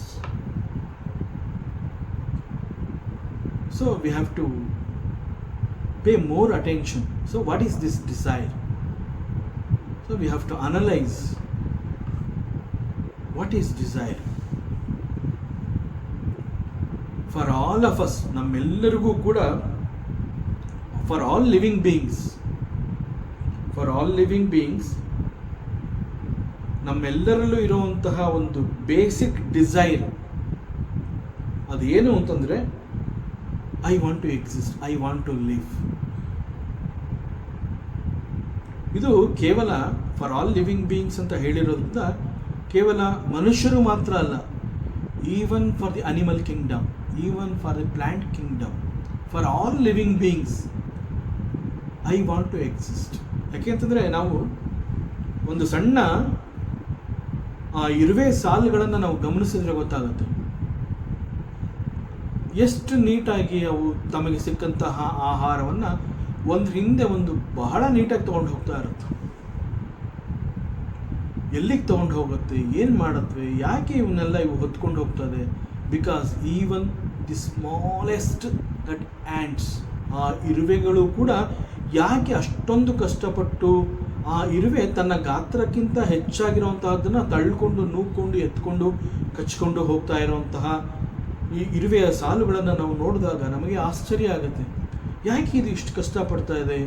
Because ಆ ಇರುವೆಯಲ್ಲೂ ಕೂಡ ಒಂದು ಆಸೆ ಇದೆ, ನಾನು ಬದುಕಬೇಕು, I want to be here, I want to live. So ಈ ಎಕ್ಸಿಸ್ಟೆನ್ಸ್, ನಾನು ಬದುಕಬೇಕು ಅನ್ನುವಂತಹದ್ದು for all of us, for all the living beings, ಅದು ಬೇಸಿಕ್ ಡಿಸೈರ್ ಆಗಿರುತ್ತೆ.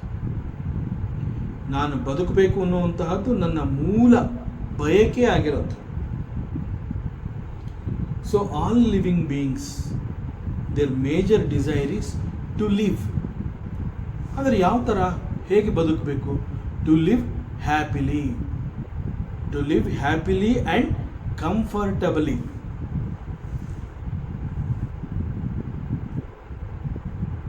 ನಮ್ಮದೇ ಕೆಲವು ಜೀವನದಲ್ಲಿ ನಮ್ಮ ಎದುರಾಗಿ ಬಂದಂತಹ ಅನೇಕ ಸನ್ನಿವೇಶಗಳನ್ನು, ಸಂದರ್ಭಗಳನ್ನು ನಾವು ಅವಲೋಕನ ಮಾಡಿಕೊಂಡ್ರೆ ಅಥವಾ ಮೆಲುಕು ಹಾಕಿಕೊಂಡ್ರೆ ಅನೇಕ ಸತ್ಯಗಳು ನಮಗೆ ಗೊತ್ತಾಗುತ್ತೆ. ನಮ್ಮ ಜೀವನದಲ್ಲಿ ಆಲ್ ಥ್ರೂ ಅವರ್ ಲೈಫ್ ನಾವು ತುಂಬ ಕಂಫರ್ಟಬಲ್ ಆಗಿದ್ವಿ ಅಂತ ಏನಿಲ್ಲ. ಬಹಳ ಕಠಿಣವಾದ ಪ್ರಸಂಗಗಳನ್ನು ನಾವು ಎದುರಿಸಿರ್ತೀವಿ. ಅದೇ ರೀತಿಯಲ್ಲಿ ಬಹಳಷ್ಟು ಸುಖವಾಗಿ ನಾವು ಜೀವನವನ್ನು ಸವಿದಿರ್ತೀವಿ. ಒಂದೇ ರೀತಿಯಲ್ಲ, ಬರೀ ಕಷ್ಟ ಅಥವಾ ಬರೀ ಸುಖ ಅಲ್ಲ, ಅವೆಲ್ಲವನ್ನು ನಾವು ನೋಡ್ತಾ ಬಂದಿರ್ತೀವಿ. ಆಗ ಎಷ್ಟೇ ನಮ್ಮಲ್ಲಿ ಕಷ್ಟಗಳಿದ್ರೂ, ಆ ಒಂದು ನೋವಿದ್ರೂ ಕೂಡ ಮನದಾಳದಂತಹ ಆಸೆ ಏನು ಅಂತಂದರೆ, ಇವೆಲ್ಲವುಗಳಿಂದ ಹೊರಬಂದು I should continue to exist. ಈ ಎಲ್ಲ ಕಷ್ಟದ ಪರಂಪರೆಗಳನ್ನು ದಾಟಿ ನಾನು ಮತ್ತೆ ಬದುಕಬೇಕು ಅನ್ನುವಂತಹದ್ದು ನನ್ನಲ್ಲಿ ಸುಪ್ತವಾಗಿ ಗುಪ್ತವಾಗಿ ಹುದುಗಿರುವಂತಹ ಒಂದು ಆಸೆ, ಬಯಕೆ. ಆ ಕಷ್ಟ, ನೋವು ಅವೆಲ್ಲ ಇದ್ರೂ ಕೂಡ ಅವುಗಳನ್ನು ಹೇಗೋ ನಾನು ಪರಿಹಾರ ಮಾಡಿಕೊಂಡು ಮತ್ತೆ ನಾನು ಬದುಕಬೇಕು ಅನ್ನುವಂತಹ ಆಸೆ ನಮ್ಮಲ್ಲಿ ಇರುತ್ತೆ. ಅದೇ ರೀತಿ ಏನಾದರೂ ಒಂದು ಆರೋಗ್ಯದ ಸಮಸ್ಯೆ ಅದು ಉಂಟಾದಾಗ ಕೂಡ ನಾವು we go to the doctor. ಇಂತಹ ಒಂದು ಸಮಸ್ಯೆ ಇದೆ ಅಂತ ಹೇಳಿ we take the medical support. ಆ ಡಾಕ್ಟರ್ ಅಡ್ವೈಸ್ ತಗೋತೀವಿ, ಮೆಡಿಸಿನ್ಸ್ ತಗೋತೀವಿ. ಅದೇ ರೀತಿ ಬೇರೆ ಇನ್ನೇನಾದರೂ ಸಮಸ್ಯೆ ಇದ್ದರೆ, ಆರೋಗ್ಯದ ಸಮಸ್ಯೆ ಅಲ್ಲದೆ ಅನೇಕ ರೀತಿಯ ಸಮಸ್ಯೆಗಳು, ಸಮಸ್ಯೆ ಅಂತ ಹೇಳಿದಾಗ ಬರೀ ಕೇವಲ ಆರೋಗ್ಯ ಅಂತ ಮಾತ್ರ ಅಲ್ಲ, ಅನೇಕ ರೀತಿಯ ಸಮಸ್ಯೆಗಳನ್ನು ನಾವು ಜೀವನದಲ್ಲಿ ನೋಡ್ತೀವಿ. ಅಂತಹ ಸಮಸ್ಯೆ ಬಂದಾಗ ನಾವೇನು ಮಾಡ್ತೀವಿ? ಯಾರೋ ಒಬ್ಬ ಬಲ್ಲವನಿಂದ ಅಂತಂದರೆ ನಾವು ಯಾರನ್ನ, ಒಬ್ಬ ಜ್ಞಾನಿ ಅಥವಾ ಎನ್ ಎಕ್ಸ್ಪೀರಿಯನ್ಸ್ಡ್ ಪರ್ಸನ್ ಅಥವಾ ಅನುಭವಿ, ಹಿರಿಯ, ಇಂತಹವ್ರನ್ನ ಗುರುತಿಸಿ ನಾವು ಅವರ ಬಳಿ ಹೋಗ್ತೀವಿ. ನಿನ್ನಿಂದ ಒಂದು ಹೆಲ್ಪ್ ಬೇಕಾಗಿದೆಪ್ಪ, ನನಗೊಂದು ಸಜೆಷನ್ ಬೇಕು, ಪ್ಲೀಸ್ ಅಡ್ವೈಸ್ ಮೀ, ನನಗಿಂತಹ ಒಂದು ತೊಂದರೆ ಇದೆ, ನಾನು ಇಂತಹ ಒಂದು ಸಮಸ್ಯೆಯಲ್ಲಿ ಸಿಕ್ಕಿದ್ದೀನಿ, ಸೊ ನನಗೆ how to come out from this problem, ನನಗೆ ಇದ್ರ ಬಗ್ಗೆ please give me, guide me, ಹೇಗೆ ನಾನು ಇದರಿಂದ ಪಾರಾಗಿ ಈಚೆ ಬರಬಹುದು ಅಂತ ಹೇಳಿ ನಾವು ಅವನಲ್ಲಿ ಒಂದು ಸಜೆಷನ್ ಕೇಳ್ತೀವಿ, ಅಡ್ವೈಸ್ ತಗೋತೀವಿ, ಪರಿಹಾರವನ್ನು ನಾವು ಹುಡುಕ್ತೀವಿ. ಯಾಕೆ ಇದೆಲ್ಲವನ್ನು ಮಾಡ್ತೀವಿ ಅಂತಂದರೆ ಐ ವಾಂಟ್ ಟು ಲಿವ್. ಜೊತೆಗೆ ಅಷ್ಟು ಮಾತ್ರ ಅಲ್ಲ, ಈ ಒಂದು ಸಮಸ್ಯೆಗೆ ಪರಿಹಾರ ಸಿಕ್ಕಿದ ನಂತರದಲ್ಲಿ ನನ್ನ ಲೈಫು ಬರೀ ಎಕ್ಸಿಸ್ಟೆನ್ಸ್ ಮಾತ್ರ ಅಲ್ಲ, it should be very comfortable also. ಮುಂದೆ ನನಗೆ ಈ ರೀತಿ ಆಗಬಾರ್ದು. ಸೊ ಒಂದು ಕಂಫರ್ಟಬಲ್ ಝೋನ್ನ ನಾನು ಹುಡುಕೋತೀನಿ. ಸೊ ಈ ಒಂದು to live and to live happily, ಇದಕ್ಕಾಗಿ ನಾವು we are ready to do anything in the life. ಅದಕ್ಕಾಗಿ ಅನೇಕ ರೀತಿಯ ಸ್ಯಾಕ್ರಿಫೈಸ್ ಮಾಡೋದಕ್ಕೂ ಕೂಡ ನಾವು ಸಿದ್ಧವಾಗಿರ್ತೀವಿ. ಯಾಕೆ ಅನೇಕಗಳನ್ನು ಬಿಟ್ಟುಕೊಟ್ಟು ನನಗೆ ಲೈಫೇ ಬೇಕು ಅಂತ ಹೇಳ್ತೀವಿ ಅಂತಂದರೆ, ಐ ವಾಂಟ್ ಟು ಲೀವ್ ಅನ್ನುವಂತಹದ್ದು ನನ್ನ ಮೂಲ ಉದ್ದೇಶವಾಗಿರುತ್ತೆ. For all living beings, not only for me. So my life should be comfortable also. I want to live happily and I want to live comfortably also.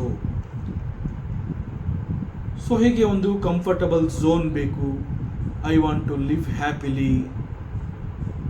ಇದಕ್ಕೆ ಯಾವುದರ ಅವಶ್ಯಕತೆ ಇದೆ? ಇದಕ್ಕೆ ಒಂದು ಸುಖವಾದ ಜೀವನವನ್ನು ನಾನು ಮಾಡಬೇಕು. ಆ ಜೀವನದಲ್ಲಿ ನನಗೆಲ್ಲವೂ ಸಿಗೋ ಹಂಗಾಗಬೇಕು ಅಂತಂದಾಗ the most important is I should have money with me. ನನ್ನಲ್ಲಿ ಹಣ ಇರಬೇಕು. ಸೊ ನನಗೆ ಒಂದು ಕಂಫರ್ಟಬಲ್ ಲೈಫ್ ಬೇಕು ಅಂತಂದರೆ ನನಗೆ ಹಣ ಬೇಕಾಗತ್ತೆ. So we try to acquire money, we try to acquire wealth, property etcetera. So ಯಾಕೆ ನಾವು ಈ ಒಂದು ಹಣ, ವೆಲ್ತು, ಪ್ರಾಪರ್ಟಿ ಇವೆಲ್ಲ ನನಗೆ ಯಾಕೆ ಬೇಕು ಅಂತಂದರೆ, ಸೊ ಯಾವುದೋ ಒಂದು ಸಂದರ್ಭದಲ್ಲಿ ಇಟ್ ವಿಲ್ ಪ್ರೊಟೆಕ್ಟ್ ಮೀ. ಹಣವನ್ನು ಸಂಪಾದನೆ ಮಾಡಿ ಕೆಲವು ಪ್ರಾಪರ್ಟಿಗಳನ್ನು ಕೂಡ ನಾವು ನಮ್ಮ ಜೊತೆಯಲ್ಲಿ ಇಟ್ಕೋತೀವಿ. ಯಾಕೆ ಅಂತಂದರೆ ಯಾವುದೇ ಸಂದರ್ಭದಲ್ಲಿ it is going to protect me, ನನಗೆ ಮುಂದೆ ಯಾವುದೋ ಒಂದು ಸಂದರ್ಭದಲ್ಲಿ ಹೆಲ್ಪ್ ಮಾಡುತ್ತೆ. ಹೀಗಾಗಿ ನಾವು ಹಣವನ್ನು ಅಕ್ವೈರ್ ಮಾಡ್ತೀವಿ, ಪ್ರಾಪರ್ಟಿನ ಗೇನ್ ಮಾಡ್ತೀವಿ, ವೆಲ್ತನ್ನು ನಾವು ಶೇಖರಣೆ ಮಾಡ್ತೀವಿ. ಇದೆಲ್ಲದರ ಜೊತೆಗೆ ಐ ಹ್ಯಾವ್ ಫ್ಯಾಮಿಲಿ, ನನಗೆ ಅಂತ ನನ್ನ ಒಂದು ಸಂಸಾರ ಇದೆ. ನನ್ನ ಮನೆಯಲ್ಲಿ ಇಂತಹ ಬೇರೆ ಬೇರೆ ಫ್ಯಾಮಿಲಿ ಮೆಂಬರ್ಸ್ಗಳಿದ್ದಾರೆ, ಅನೇಕ ಸದಸ್ಯರುಗಳಿದ್ದಾರೆ ನನ್ನ ಫ್ಯಾಮಿಲಿ ಅಂತ ಹೇಳಿದಾಗ. ಮತ್ತು ಅಕ್ಕಪಕ್ಕ ಅಂತ ಹೇಳಿ ನನಗೆ ಫ್ರೆಂಡ್ಸ್ಗಳಿದ್ದಾರೆ, ಬಂಧು ಬಾಂಧುಗಳು ಅಂತ ಹೇಳಿ ನನ್ನ ರಿಲೇಟಿವ್ಸ್ಗಳಿದ್ದಾರೆ. ಸೊ ನನ್ನ ಸುತ್ತಮುತ್ತ ಕೇವಲ ಹಣ, ಪ್ರಾಪರ್ಟಿ ಅಷ್ಟು ಮಾತ್ರ ಅಲ್ಲ, ನನಗೆ ಅಂತ ಒಂದು ಫ್ಯಾಮಿಲಿ ಬೇಕು.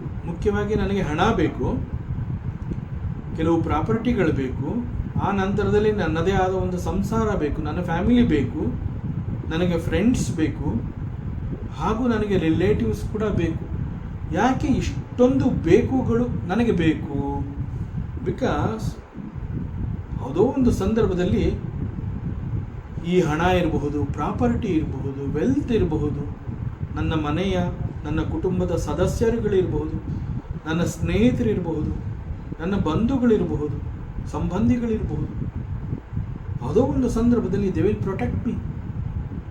ನಾನು ಹೀಗೆ ಇರ್ತೀನಿ ಅಂತ ಗೊತ್ತಿಲ್ಲ ನನಗೆ. ಕೆಲವೊಂದು ಅನಿರೀಕ್ಷಿತ ಘಟನೆಗಳು ನಡೆದಾಗ these people, these family members are my friends, are my relatives, are the money which I have acquired over a period of time, are the wealth, they will protect me. So they will protect me ಅಂತಂದ್ರೆ ಏನು? Through that protection I should continue my life. So I should live happily and comfortably. So ಈ ಒಂದು comfortable zone ನನಗೆ ಬೇಕು ಅಂತಂದರೆ ಅಲ್ಲಿ ಹಣದ ಅವಶ್ಯಕತೆ ಇದೆ, ಒಂದು ಫ್ಯಾಮಿಲಿ, ಒಂದು ಕುಟುಂಬ ಬೇಕು, ಸ್ನೇಹಿತರು ಬೇಕು, ಹಾಗೂ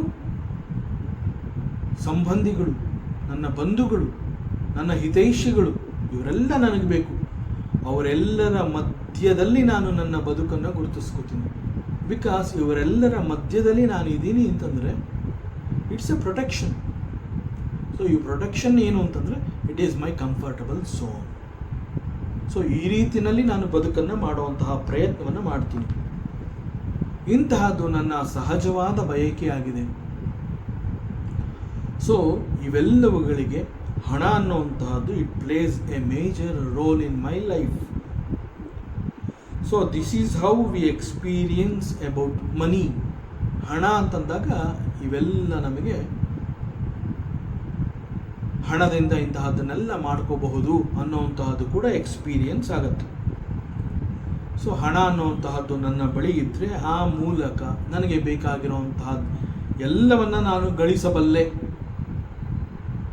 ಸೊ ಹಣದ ಸಂಪಾದನೆಯ ಕಾರಣದಿಂದ ನನ್ನ ಆಕ್ಟಿವಿಟೀಸ್, ದಿನಚರ್ಯೆ ಇವೆಲ್ಲ ಪ್ರಾರಂಭ ಆಗತ್ತೆ. ಸೊ ಹಣವನ್ನು ಸಂಪಾದನೆ ಮಾಡಬೇಕು ಅಂತಂದರೆ ಅದಕ್ಕೆ ಮುಖ್ಯವಾಗಿ ಜ್ಞಾನ. ವಿಚ್ ಟೈಪ್ ಆಫ್ ಜ್ಞಾನ? ಲೌಕಿಕ ಜ್ಞಾನ ಈಸ್ ಇಂಪಾರ್ಟೆಂಟ್. ದಟ್ ಲೌಕಿಕ ಜ್ಞಾನ ಈಸ್ ಕಾಲ್ಡ್ ದಿ ಶಿಕ್ಷಣ or the education. So to get admitted to the school, colleges for education, and through education the next step is I will get a job. So through the job I start earning. ನನ್ನ ಸಂಪಾದನೆ ಎನ್ನುವಂತಹದ್ದು ಪ್ರಾರಂಭವಾಗುತ್ತೆ. ಅದರಿಂದ ಈ ವಿಷಯದಲ್ಲಿ no compromise, ರಾಜಿ ಮಾಡಿಕೊಳ್ಳುವಂತಹ ಅವಶ್ಯಕತೆಯೇ ಇಲ್ಲ. So this is my very basic instinct. So ನನ್ನ ಸಹಜವಾದ ಪ್ರಕೃತಿ ಧರ್ಮನೇ ಈ ರೀತಿನಲ್ಲಿದೆ. ನನ್ನ ಪ್ರಕೃತಿ ಧರ್ಮ ಏನು ಅಂತಂದರೆ ನಾನು ಬದುಕಬೇಕು, ಬದುಕುವುದಕ್ಕೆ ಹಣ ಬೇಕು, ಹಣಕ್ಕೆ ಲೌಕಿಕ ಜ್ಞಾನ ಬೇಕು, ಲೌಕಿಕ ಜ್ಞಾನಕ್ಕೆ ಈ ಶಾಲಾ ಕಾಲೇಜು ಅಂತ ಹೇಳಿ ಅಲ್ಲಿ ಎಜುಕೇಷನ್, ಆ ಎಜುಕೇಷನ್ ನಂತರ ಒಂದು ಜಾಬನ್ನು ಹುಡುಕುವಂತಹದ್ದು, ಜಾಬನ್ನು ಗಳಿಸ್ಕೊಳ್ಳುವಂತಹದ್ದು, ಆ ಜಾಬ್ ಮೂಲಕ ಹಣವನ್ನು ಸಂಪಾದನೆ ಮಾಡುವಂತಹದ್ದು. ಹೀಗೆ ನನ್ನ ಬದುಕು ಸಾಗುತ್ತೆ. ಸೊ ಹಣ ಮಾಡುವಂತಹದ್ದು ಮತ್ತು ಹಣವನ್ನು ಕೂಡಿಟ್ಕೊಂಡು ಬದುಕು ಮಾಡುವಂತಹದ್ದು. So I want to live according to my basic instinct. ನನ್ನ ಪ್ರಕೃತಿ ಧರ್ಮ, ಸಹಜವಾದ ಧರ್ಮ ಅದು. ಸೊ ಅದಕ್ಕಾಗಿ ಅನೇಕ ಮಾರ್ಗಗಳನ್ನು ಹುಡುಕುವಂತಹದ್ದು. ಸೊ ನನ್ನ ಸಹಜವಾದ ಪ್ರಕೃತಿ ಧರ್ಮನೇ ಈ ರೀತಿ ಇದೆ ಅಂತಂದಾಗ ಇವುಗಳಿಗಾಗಿ ಯಾವ ಯಾವ ಮಾರ್ಗಗಳಲ್ಲಿ ನಾನು ಹೋಗಬೇಕಾಗುತ್ತೆ, ಯಾವ ಮಾರ್ಗಗಳನ್ನು ನಾನು ಅನುಸರಿಸಬೇಕು, ಅಂತಹ ಮಾರ್ಗಗಳನ್ನು ನಾನು ಹುಡುಕುವಂತಹದ್ದು ಕೆಲಸವನ್ನು ಮಾಡ್ತೀನಿ. So I want to live and I want to enjoy. I want to live happily ಅಂತ ಏನು ಹೇಳಿದ್ವಿ, that is I want to enjoy.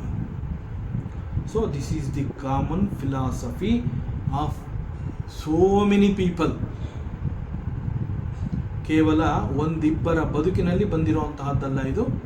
ಹೆಚ್ಚು ಜನಗಳ ಒಂದು ಫಿಲಾಸಫಿನೇ ತತ್ವ. ಜೀವನದಲ್ಲಿ ಅವರು ಪಾಲಿಸುವಂತಹ ತತ್ವ, ಅವರು ಕಂಡುಕೊಂಡಿರುವಂತಹ ತತ್ವನೇ ಈ ರೀತಿಯಾಗಿದೆ. This is their philosophy. ಏನಾದರೂ ಒಂದು ವೇಳೆ ನನ್ನ ಬದುಕಿನಲ್ಲಿ ಕೆಲವು ಅನಿರೀಕ್ಷಿತ ಘಟನೆಗಳು, ಅನ್ಸರ್ಟನಿಟಿ ಅಂತಹ ಘಟನೆಗಳು ನಡೆದಾಗ I draw my attention from the other activities like to enjoy, to make money, etc. ಇವುಗಳನ್ನೆಲ್ಲ ನಾನು ಪಕ್ಕಕ್ಕಿಟ್ಟಿರ್ತೀನಿ. ಅದರ ಬದಲು instead of that my focus will be completely on my living. First thing is ನಾನು ಹೇಗೆ ಬದುಕಬೇಕು, I should come out from this.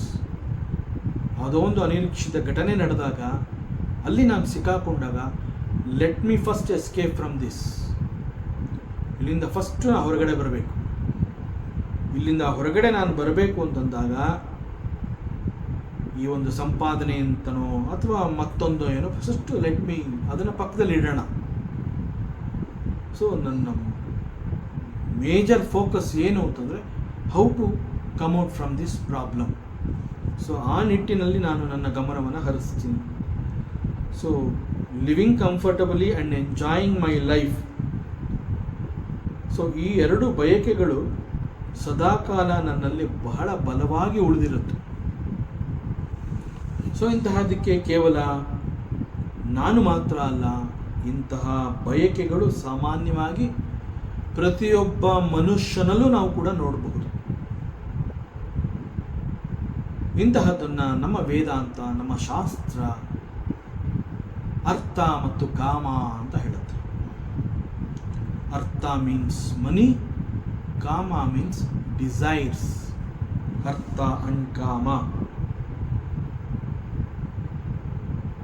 And very interestingly, ಇಷ್ಟು ದೊಡ್ಡ ಪ್ರಪಂಚದಲ್ಲಿ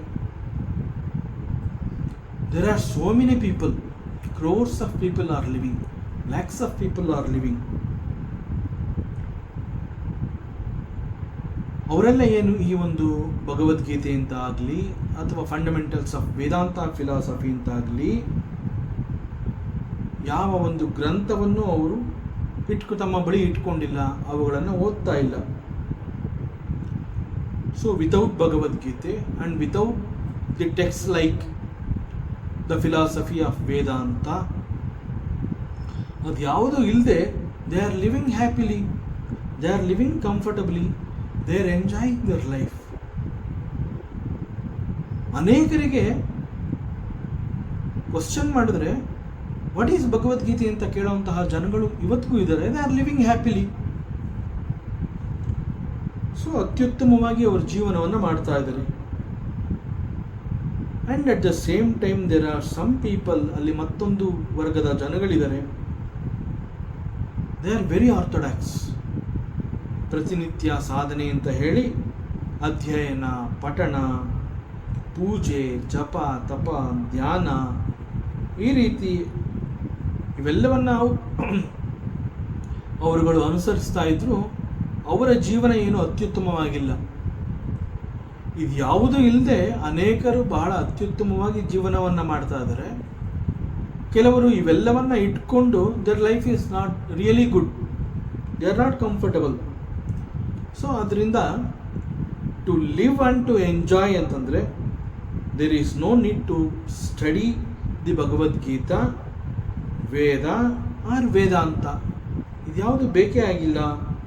without this also it is possible that one can live happily. So why we should study this Bhagavad Gita? ಇಂತಹ ಪ್ರಶ್ನೆಗಳು ಬರೋದರಲ್ಲಿ ಆಶ್ಚರ್ಯ ಇಲ್ಲ. ಯಾಕೆ ಅಂತಂದರೆ ಅವರೆಲ್ಲ ಬಹಳ ನೀಟಾಗಿ ಲಾಜಿಕಲ್ ಆಗಿ ಮಾತನಾಡ್ತಾರೆ. ಅವ್ರು ಹೇಳ್ತಾರೆ, ಬದುಕಬೇಕು ಅಂತಂದರೆ ಯು ರಿಕ್ವೈರ್ ಲೌಕಿಕ ಜ್ಞಾನ, ಅದಿದ್ರೆ ಸಾಕಲ್ವಾ, ಆರಾಮವಾಗಿ ನೀನು ಸಂಪಾದನೆ ಮಾಡ್ಬೋದು, ಬದುಕ್ಬೋದು. Why you need to study this philosophy? ಇದೆಲ್ಲ ಬೇಕಾ? ಎಲ್ಲೋ ಒಂದು ಕಡೆ ಈ ಒಂದು ಶಿಕ್ಷಣ ಒಂದು ತಕ್ಕ ಮಟ್ಟದಲ್ಲಿ ನಿನಗಾಗಿದೆ ಅಂತಂದರೆ ಎಲ್ಲೋ ಒಂದು ಕಡೆ ನೀನು ಕೆಲಸಕ್ಕೆ ಸೇರ್ಕೋಬಹುದು.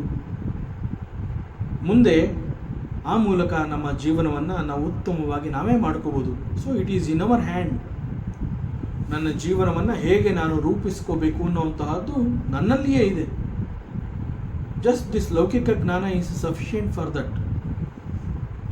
So it is possible that we need not study ಶಾಸ್ತ್ರ ಗ್ರಂಥಾಸ್, ವೇದಾಂತ, ಗೀತಾ, ಪ್ರಸ್ಥಾನತ್ರಯಿ, ಇದ್ಯಾವುದು ಬೇಕಾಗಿಲ್ಲ. ಇದು ಯಾವುದನ್ನು ನಾವು ಓದದೇ ಹೋದರೂ ಕೂಡ ನಮಗೆ ಸಮಾಜದಲ್ಲಿ ನಮ್ಮದೇ ಆದ ಒಂದು ಸ್ಥಾನ ಇದೆ, ಗೌರವ ಇದೆ, ನಮಗೂ ಕೂಡ ಸ್ನೇಹಿತರಿದ್ದಾರೆ, ನಮ್ಮಂಥವ್ರಿಗೂ ಒಂದು ಫ್ಯಾಮಿಲಿ, ಕುಟುಂಬ ಇದೆ, ಬಂಧುಗಳಿದ್ದಾರೆ, ನಮ್ಮಲ್ಲೂ ಹಣ ಇದೆ. So what is the need? ಯಾಕೆ ಈ ಒಂದು ಶಾಸ್ತ್ರ ಗ್ರಂಥಗಳು ನಮಗೆ ಬೇಕು? ಯಾಕೆ ಅಂತಂದರೆ ನಾವು ಏನನ್ನು ಸಾಧಿಸಬೇಕು, ಯಾವುದನ್ನು ಅಚೀವ್ ಮಾಡಬೇಕು ಅಂತ ನಾವು ನಿರ್ಧಾರ ಮಾಡಿರ್ತೀವಿ. So in order to survive and to enjoy, we can do it still by putting certain required efforts in a particular direction. So here efforts ಅಂತಂದರೆ ಅದನ್ನು ಕರ್ಮವನ್ನು ಕುರಿತು ಹೇಳಿರುವಂತಹ ಪದ. ಸೊ ಎಗೇನ್ ಕರ್ಮ ಮೀನ್ಸ್ ಮಾಡುವಂತಹ ಕೆಲಸ. ಸೊ ನಾವು ಮಾಡುವಂತಹ ಕೆಲಸದ ಮೂಲಕ ಅವುಗಳಿಗೆ ಅವುಗಳದೇ ಆದ ಒಂದು ಫಲ ಅಂತ ಇದ್ದಾಗ ಅವುಗಳನ್ನು ನಾವು ಗಳಿಸ್ಕೊಳ್ಳೋದ್ರಲ್ಲಿ ಆಶ್ಚರ್ಯ ಇಲ್ಲ. ನಾವು ಮಾಡುವಂತಹ ಕರ್ಮ ಉತ್ತಮವಾಗಿದ್ದರೆ ಉತ್ತಮವಾದ ಫಲ ಸಿಗೋದರಲ್ಲಿ ಆಶ್ಚರ್ಯ ಇಲ್ಲ. ಆದ್ದರಿಂದ ನಾವು ಯಾವಾಗ ಶ್ರಮವನ್ನು ಹಾಕಿ ಕೆಲವು ಕರ್ಮಗಳನ್ನು ನಾವು ಮಾಡ್ತೀವಿ, ಆಗ ನಮಗೆ ಬೇಕಾಗಿರುವಂತಹದ್ದು ಸಿಗೋದರಲ್ಲಿ ಅನುಮಾನ ಇಲ್ಲ. ಆ್ಯಂಡ್ ಅಲ್ಲಿ ಕೆಲವರು ಬಹಳ ಪರಿಣಿತರಿರ್ತಾರೆ. ಅವ್ರ ಪ್ರಕಾರ ಇಂತಹ ಕೆಲಸವನ್ನು ಮಾಡಿದ್ರೆ ಇಂತಹದೇ ಫಲ ಸಿಗತ್ತೆ ಅನ್ನುವಂತಹದ್ದು ಕೂಡ ಅವರು ತಿಳ್ಕೊಂಡಿರ್ತಾರೆ. ಮತ್ತು ಔಟ್ ಆಫ್ ಎಕ್ಸ್ಪೀರಿಯನ್ಸ್ ನಾವು ಕೂಡ ಕೆಲವುಗಳನ್ನು ಊಹೆ ಮಾಡಬಹುದು. ಇಂತಹದ್ದು ಮಾಡಿದ್ರೆ ಇಂತಹದ್ದೇ ಸಿಗತ್ತೆ ಅನ್ನುವಂತಹದ್ದು ನಮಗೂ ಕೂಡ ಎಕ್ಸ್ಪೀರಿಯನ್ಸ್ ಆಗಿರುತ್ತೆ.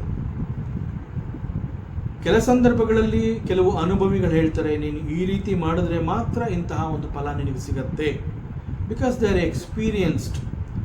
ಸಾಕಷ್ಟು ಅನುಭವವನ್ನು ಅವರು ಗಳಿಸಿಕೊಂಡಿರ್ತಾರೆ. ಸೊ ಅವರುಗಳು ಕೂಡ ಕೆಲವು ಉಪಯುಕ್ತವಾದ ಮಾಹಿತಿ, ಅಡ್ವೈಸ್, ಉಪದೇಶವನ್ನು ಕೊಡ್ತಾರೆ. ಸೊ ನೀನು ಈ ರೀತಿಯ ಕೆಲಸವನ್ನು ಮಾಡು, ಅದರ ಪರಿಣಾಮದಿಂದ ನಿನಗೆ ಇಂತಹದೇ ಆದ ಒಂದು ಫಲ ಸಿಗೋದರಲ್ಲಿ ಅನುಮಾನ ಇಲ್ಲ. So to live and to live happily, comfortably, it is possible that we need not study Vedanta. We just have to put certain efforts in a particular direction. So there is no problem. ಕೆಲವು ಸಂದರ್ಭಗಳಲ್ಲಿ ನಮಗೆ ಇಂತಹದ್ದು ನಮ್ಮ ಅನುಭವಕ್ಕೆ ಬಂದಿರುತ್ತೆ. ಏನದು? ಎಷ್ಟೇ ಕಷ್ಟಪಟ್ಟು ಕೆಲವು ಕರ್ಮಗಳನ್ನು ಮಾಡಿದಾಗ ನಮಗೆ ಬೇಕಾಗಿರುವಂತಹ ಫಲ ನಮಗೆ ಸಿಕ್ಕಿರೋದಿಲ್ಲ. ಅನೇಕ ಸಂದರ್ಭಗಳಲ್ಲಿ ಇಂತಹ ಎಕ್ಸ್ಪೀರಿಯನ್ಸ್ ಆಗಿರುತ್ತೆ. ಸೊ ಅದೇ ರೀತಿ ವೆರಿ ಸ್ಟ್ರೇಂಜ್ ಅಂತಂದರೆ, ಕೆಲವೊಂದು ವೇಳೆ ನಾವು ಬಹಳ ಉತ್ತಮವಾದ ಕರ್ಮಗಳನ್ನು ಮಾಡಿರ್ತೀವಿ, ಆದರೆ ನಾವು ಎಕ್ಸ್ಪೆಕ್ಟ್ ಮಾಡಿರುವಂತಹ ಯಾವುದೇ ರೀತಿಯ ಸಣ್ಣ ಪ್ರಮಾಣದಲ್ಲೂ ಕೂಡ ನಮಗೆ ಫಲ ಅನ್ನುವಂತಹದ್ದು ಸಿಕ್ಕಿರೋದಿಲ್ಲ. But there is always a chance. ನಾವು ಎಷ್ಟೆಷ್ಟು ಕಷ್ಟಪಟ್ಟು ಕೆಲಸಗಳನ್ನು ಮಾಡ್ತೀವಿ, ಸೊ ನಾವು ಎಕ್ಸ್ಪೆಕ್ಟ್ ಮಾಡಿದ್ದಕ್ಕಿಂತ 10 ಪಟ್ಟು, 20 ಪಟ್ಟು, 100% ಹೆಚ್ಚು ಫಲ ಅನ್ನುವಂತಹದ್ದು ನಮಗೆ ಸಿಕ್ಕಿರುವಂತಹ ಅನೇಕ ಅನುಭವಗಳು ಕೂಡ ಆಗಿರುತ್ತೆ. ಸೊ ನಮ್ಮ ಬಳಿ ಹಣ ಇದೆ, ವಿ ಹ್ಯಾವ್ ಎ ಫ್ಯಾಮಿಲಿ, ಸಾಕಷ್ಟು ಸ್ನೇಹಿತರಿದ್ದಾರೆ, ಅನೇಕ ಬಂಧುಗಳು ನಮ್ಮ ಪಾಲಿಗಿದೆ ಇದ್ದಾರೆ, ಹಾಗೂ ತಕ್ಕ ಮಟ್ಟಿಗೆ ಆರೋಗ್ಯ ಈಸ್ ಆಲ್ಸೋ ಫೈನ್, ನಮಗೆ ಆರೋಗ್ಯ ಕೂಡ ಚೆನ್ನಾಗಿದೆ. ಸೊ ಹೀಗೆ ನಮ್ಮಲ್ಲಿ ಈಗ ಎಲ್ಲವೂ ಇದೆ. We have money, we have A family, we have friends, we have relatives, and I have a good health also. In spite of that, peace of mind ಅನ್ನುವಂತಹದ್ದಿಲ್ಲ. ನನಗೆಲ್ಲ ಇದೆ, ಆದರೆ ಬದುಕಿನಲ್ಲಿ ನನಗೆ ಬಹಳ ಮುಖ್ಯವಾಗಿ ಅವಶ್ಯಕವಾಗಿ ಬೇಕಾಗಿರುವಂತಹ ಶಾಂತಿ, ನೆಮ್ಮದಿ, ತೃಪ್ತಿ ಎನ್ನುವಂತಹದ್ದು ನನಗಿಲ್ಲ. ಅದೊಂದು ಬಿಟ್ಟು ನನ್ನಲ್ಲಿ ಬೇರೆ ಉಳಿದ ಎಲ್ಲವೂ ಇದೆ, ಆದರೆ ನನ್ನ ಮನಸ್ಸಿನಲ್ಲಿ ಶಾಂತಿನೇ ಇಲ್ಲ, ನೆಮ್ಮದಿನೇ ಇಲ್ಲ. ಏನೋ ಒಂದು ರೀತಿಯ ಇನ್ಸೆಕ್ಯೂರಿಟಿ ಫೀಲಿಂಗ್ ಅಂತ ಹೇಳ್ತಾರಂತಹದ್ದನ್ನು. ಸೊ ಹೀಗೆ ಎಲ್ಲವೂ ಇದ್ದರೂ ಕೂಡ ನನಗೆ ಆ ಒಂದು ಶಾಂತಿ, ನೆಮ್ಮದಿ, ತೃಪ್ತಿ ಎನ್ನುವಂತಹದ್ದಿಲ್ಲ. There is a deep sense of fear inside. ಎಲ್ಲೋ ಒಂದು ಕಡೆ ನನಗೇ ಗೊತ್ತಿಲ್ಲದಂತೆ ಒಂದು ರೀತಿಯ ಭಯ ನನ್ನನ್ನು ಆವರಿಸಿದೆ. ದಿಸ್ ಭಯ is called the insecurity feeling. ಆಗ ಯಾರನ್ನು ನಂಬಕ್ಕಾಗೋದಿಲ್ಲ, ಯಾರ ಮೇಲೆ ನಂಬಿಕೆ ಕೂಡ ಇಲ್ಲ ನನಗೆ. So even with all these required wealth, health, sometimes, always there is a fear, there is an insecurity feeling. So ಇದರ ಅರ್ಥ, wealth does not make me happy. ನನ್ನಲ್ಲಿ ಹಣ ಇದೆ, ನಾಟ್ ಓನ್ಲಿ ವೆಲ್ತ್, ಹಣ ಇದೆ, ಹೆಲ್ತ್ ಇದೆ, ಸ್ನೇಹಿತರಿದ್ದಾರೆ, ಬಂಧುಗಳಿದೆ, ನನ್ನದೇ ಒಂದು ಕುಟುಂಬ ಇದೆ, ಆದರೂ ಕೂಡ ನನಗೆ ಸಂತೋಷ ಇಲ್ಲ. ಸೊ ಇದು ಯಾವುದೂ ಕೂಡ ನನಗೆ ಸಂತೋಷವನ್ನು ಕೊಡ್ತಾ ಇಲ್ಲ.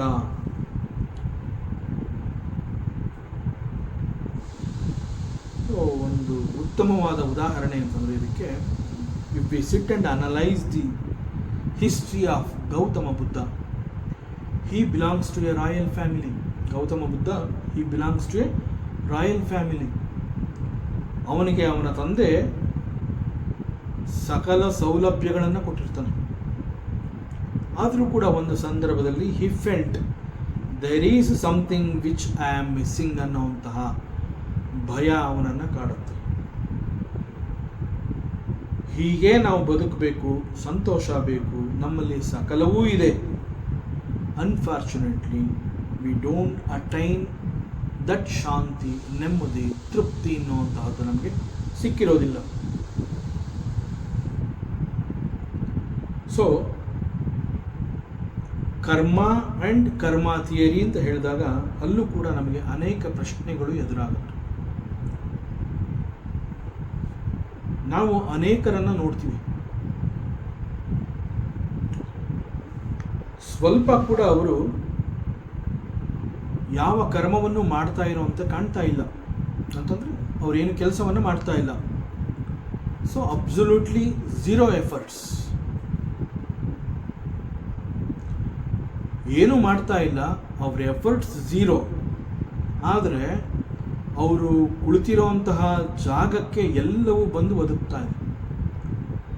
ಏನು ಅದೃಷ್ಟ, ಏನು ಯೋಗ ಅಂತ ನಾವು ಮಾತನಾಡ್ತೀವಿ. ಅವರ ಬಳಿ ಹಣ ಇದೆ, ಅನ್ಫಾರ್ಚುನೇಟ್ಲಿ ಒಳ್ಳೆ ಹೆಲ್ತ್ ಕೂಡ ಇದೆ ಅವ್ರಿಗೆ. And he has got A good friend circle. Family ಚೆನ್ನಾಗಿದೆ, ರಿಲೇಟಿವ್ಸ್ ಚೆನ್ನಾಗಿದ್ದಾರೆ, ಸ್ನೇಹಿತರು ಚೆನ್ನಾಗಿದ್ದಾರೆ, ಆರೋಗ್ಯ ಚೆನ್ನಾಗಿದೆ, ಹಣ ಇದೆ. ಆದರೆ ಇವೆಲ್ಲಕ್ಕೂ ಕೂಡ ಅವನೇನು ಪ್ರಯತ್ನವನ್ನೇ ಮಾಡ್ತಾ ಇಲ್ಲ. ಆದರೂ ಅವನಿಗೆಲ್ಲ ಕಾಲಕ್ಕೆ ಎಲ್ಲ ಸಿಗ್ತಾ ಇದೆ. ಮನೆ ಕೂಡ ಬಹಳ ದೊಡ್ಡದಾಗಿದೆ, ಮನೆಯಲ್ಲಿ ಕೆಲಸ ಮಾಡೋದಕ್ಕೆ ಕಾಳುಗಳಿದ್ದಾರೆ. So extremely he is enjoying his life. ಇಂತಹವ್ರನ್ನು ಕೂಡ ನಾವು ನೋಡಿದ್ದೀವಿ. ಆದರೆ ಅದೇ ರೀತಿ ಇದಕ್ಕೆ ತದ್ವಿರುದ್ಧವಾಗಿ ಕೆಲವರು, there are some people who puts lot of efforts. ನಿರಂತರವಾಗಿ ಯಾವುದೋ ಒಂದು ಕರ್ಮದಲ್ಲಿ ತಮ್ಮನ್ನು ತಾವು ತೊಡಗಿಸಿಕೊಂಡಿರ್ತಾರೆ, ಆಲ್ವೇಸ್ ಡೂಯಿಂಗ್ ಸಮಥಿಂಗ್. ಆದರೆ ಅನ್ಫಾರ್ಚುನೇಟ್ಲಿ ಅಂತಹವರ ಪಾಲಿಗೆ ದ ರಿಸಲ್ಟ್ ಈಸ್ ಝೀರೋ. ಏನಂತೂ ಸಿಕ್ಕಿರೋದಿಲ್ಲ. ಎಷ್ಟೇ ಪ್ರಯತ್ನವನ್ನು ಪಟ್ಟರೂ ಕೂಡ ಯಾವುದನ್ನು ಅವರು ಅನುಭವಿಸ್ತಾ ಇಲ್ಲ. ಮತ್ತೆ ಈ ಒಂದು ಸಮಸ್ಯೆಯ ಸುಳಿನಲ್ಲಿ ಅವರು ಸಿಕ್ಕಾಕೋತಾನೆ ಇರ್ತಾರೆ. ಅದೇ ರೀತಿ ಒಂದೇ ಫ್ಯಾಮಿಲಿಯಲ್ಲಿ ಹುಟ್ಟಿರುವಂತಹ ಅಣ್ಣ ತಮ್ಮಂದಿರುಗಳಲ್ಲಿ ಅನೇಕ ವ್ಯತ್ಯಾಸಗಳನ್ನು ನಾವು ನೋಡ್ತೀವಿ. ಕೆಲವು ಮಕ್ಕಳುಗಳಿಗೆ they are born with certain defects. ಆರೋಗ್ಯದಲ್ಲಿ ಸಮಸ್ಯೆ ಇರುತ್ತೆ, ಬುದ್ಧಿಯಲ್ಲಿ ವ್ಯತ್ಯಾಸವಿರುತ್ತೆ. ಅದೇ ಅವರಲ್ಲಿಯೇ ಕೆಲವರು ಬಹಳ ಉತ್ತಮವಾಗಿರ್ತಾರೆ, ಮತ್ತೆ ಕೆಲವರು ಈ ರೀತಿ ಸಮಸ್ಯೆಗಳನ್ನೇ ಎದುರಿಸ್ತಾ ಇರ್ತಾರೆ. ಸೊ ಇವೆಲ್ಲ ನೋಡಿದಾಗ lot of questions that arises in our mind. ನಮ್ಮ ಮನಸ್ಸಿನಲ್ಲಿ ಅನೇಕ ಪ್ರಶ್ನೆಗಳು ಹುಟ್ಟುಕೊಳ್ಳುತ್ತೆ.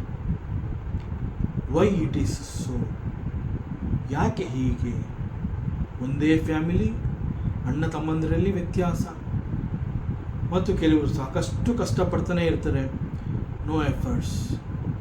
ಮತ್ತೊಬ್ಬರು no efforts but always results, ಅವ್ರಿಗೆಲ್ಲ ಸಿಗ್ತಾ ಇರುತ್ತೆ. Why it is like this? ಹೀಗಾದಾಗ what is the relationship between the action and the result? ಕರ್ಮ ಮತ್ತು ಫಲ ಅಂತ ಹೇಳಿದಾಗ ಅಲ್ಲಿರುವಂತಹ ಆ ಒಂದು ಕನೆಕ್ಷನ್ ಏನು? What is the secret? ಇಂತಹ ಪ್ರಶ್ನೆ ನಮ್ಮಲ್ಲಿ ಹುಟ್ಟುತ್ತೆ.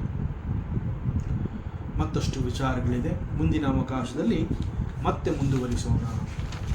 ಓಂ ಪೂರ್ಣಮದ ಪೂರ್ಣಮಿದಂ ಪೂರ್ಣಾತ್ ಪೂರ್ಣಮುದಚ್ಯತೆ ಪೂರ್ಣಸ್ಯ ಪೂರ್ಣಮಾದಾಯ ಪೂರ್ಣಮೇವಾವಶಿಷ್ಯತೆ.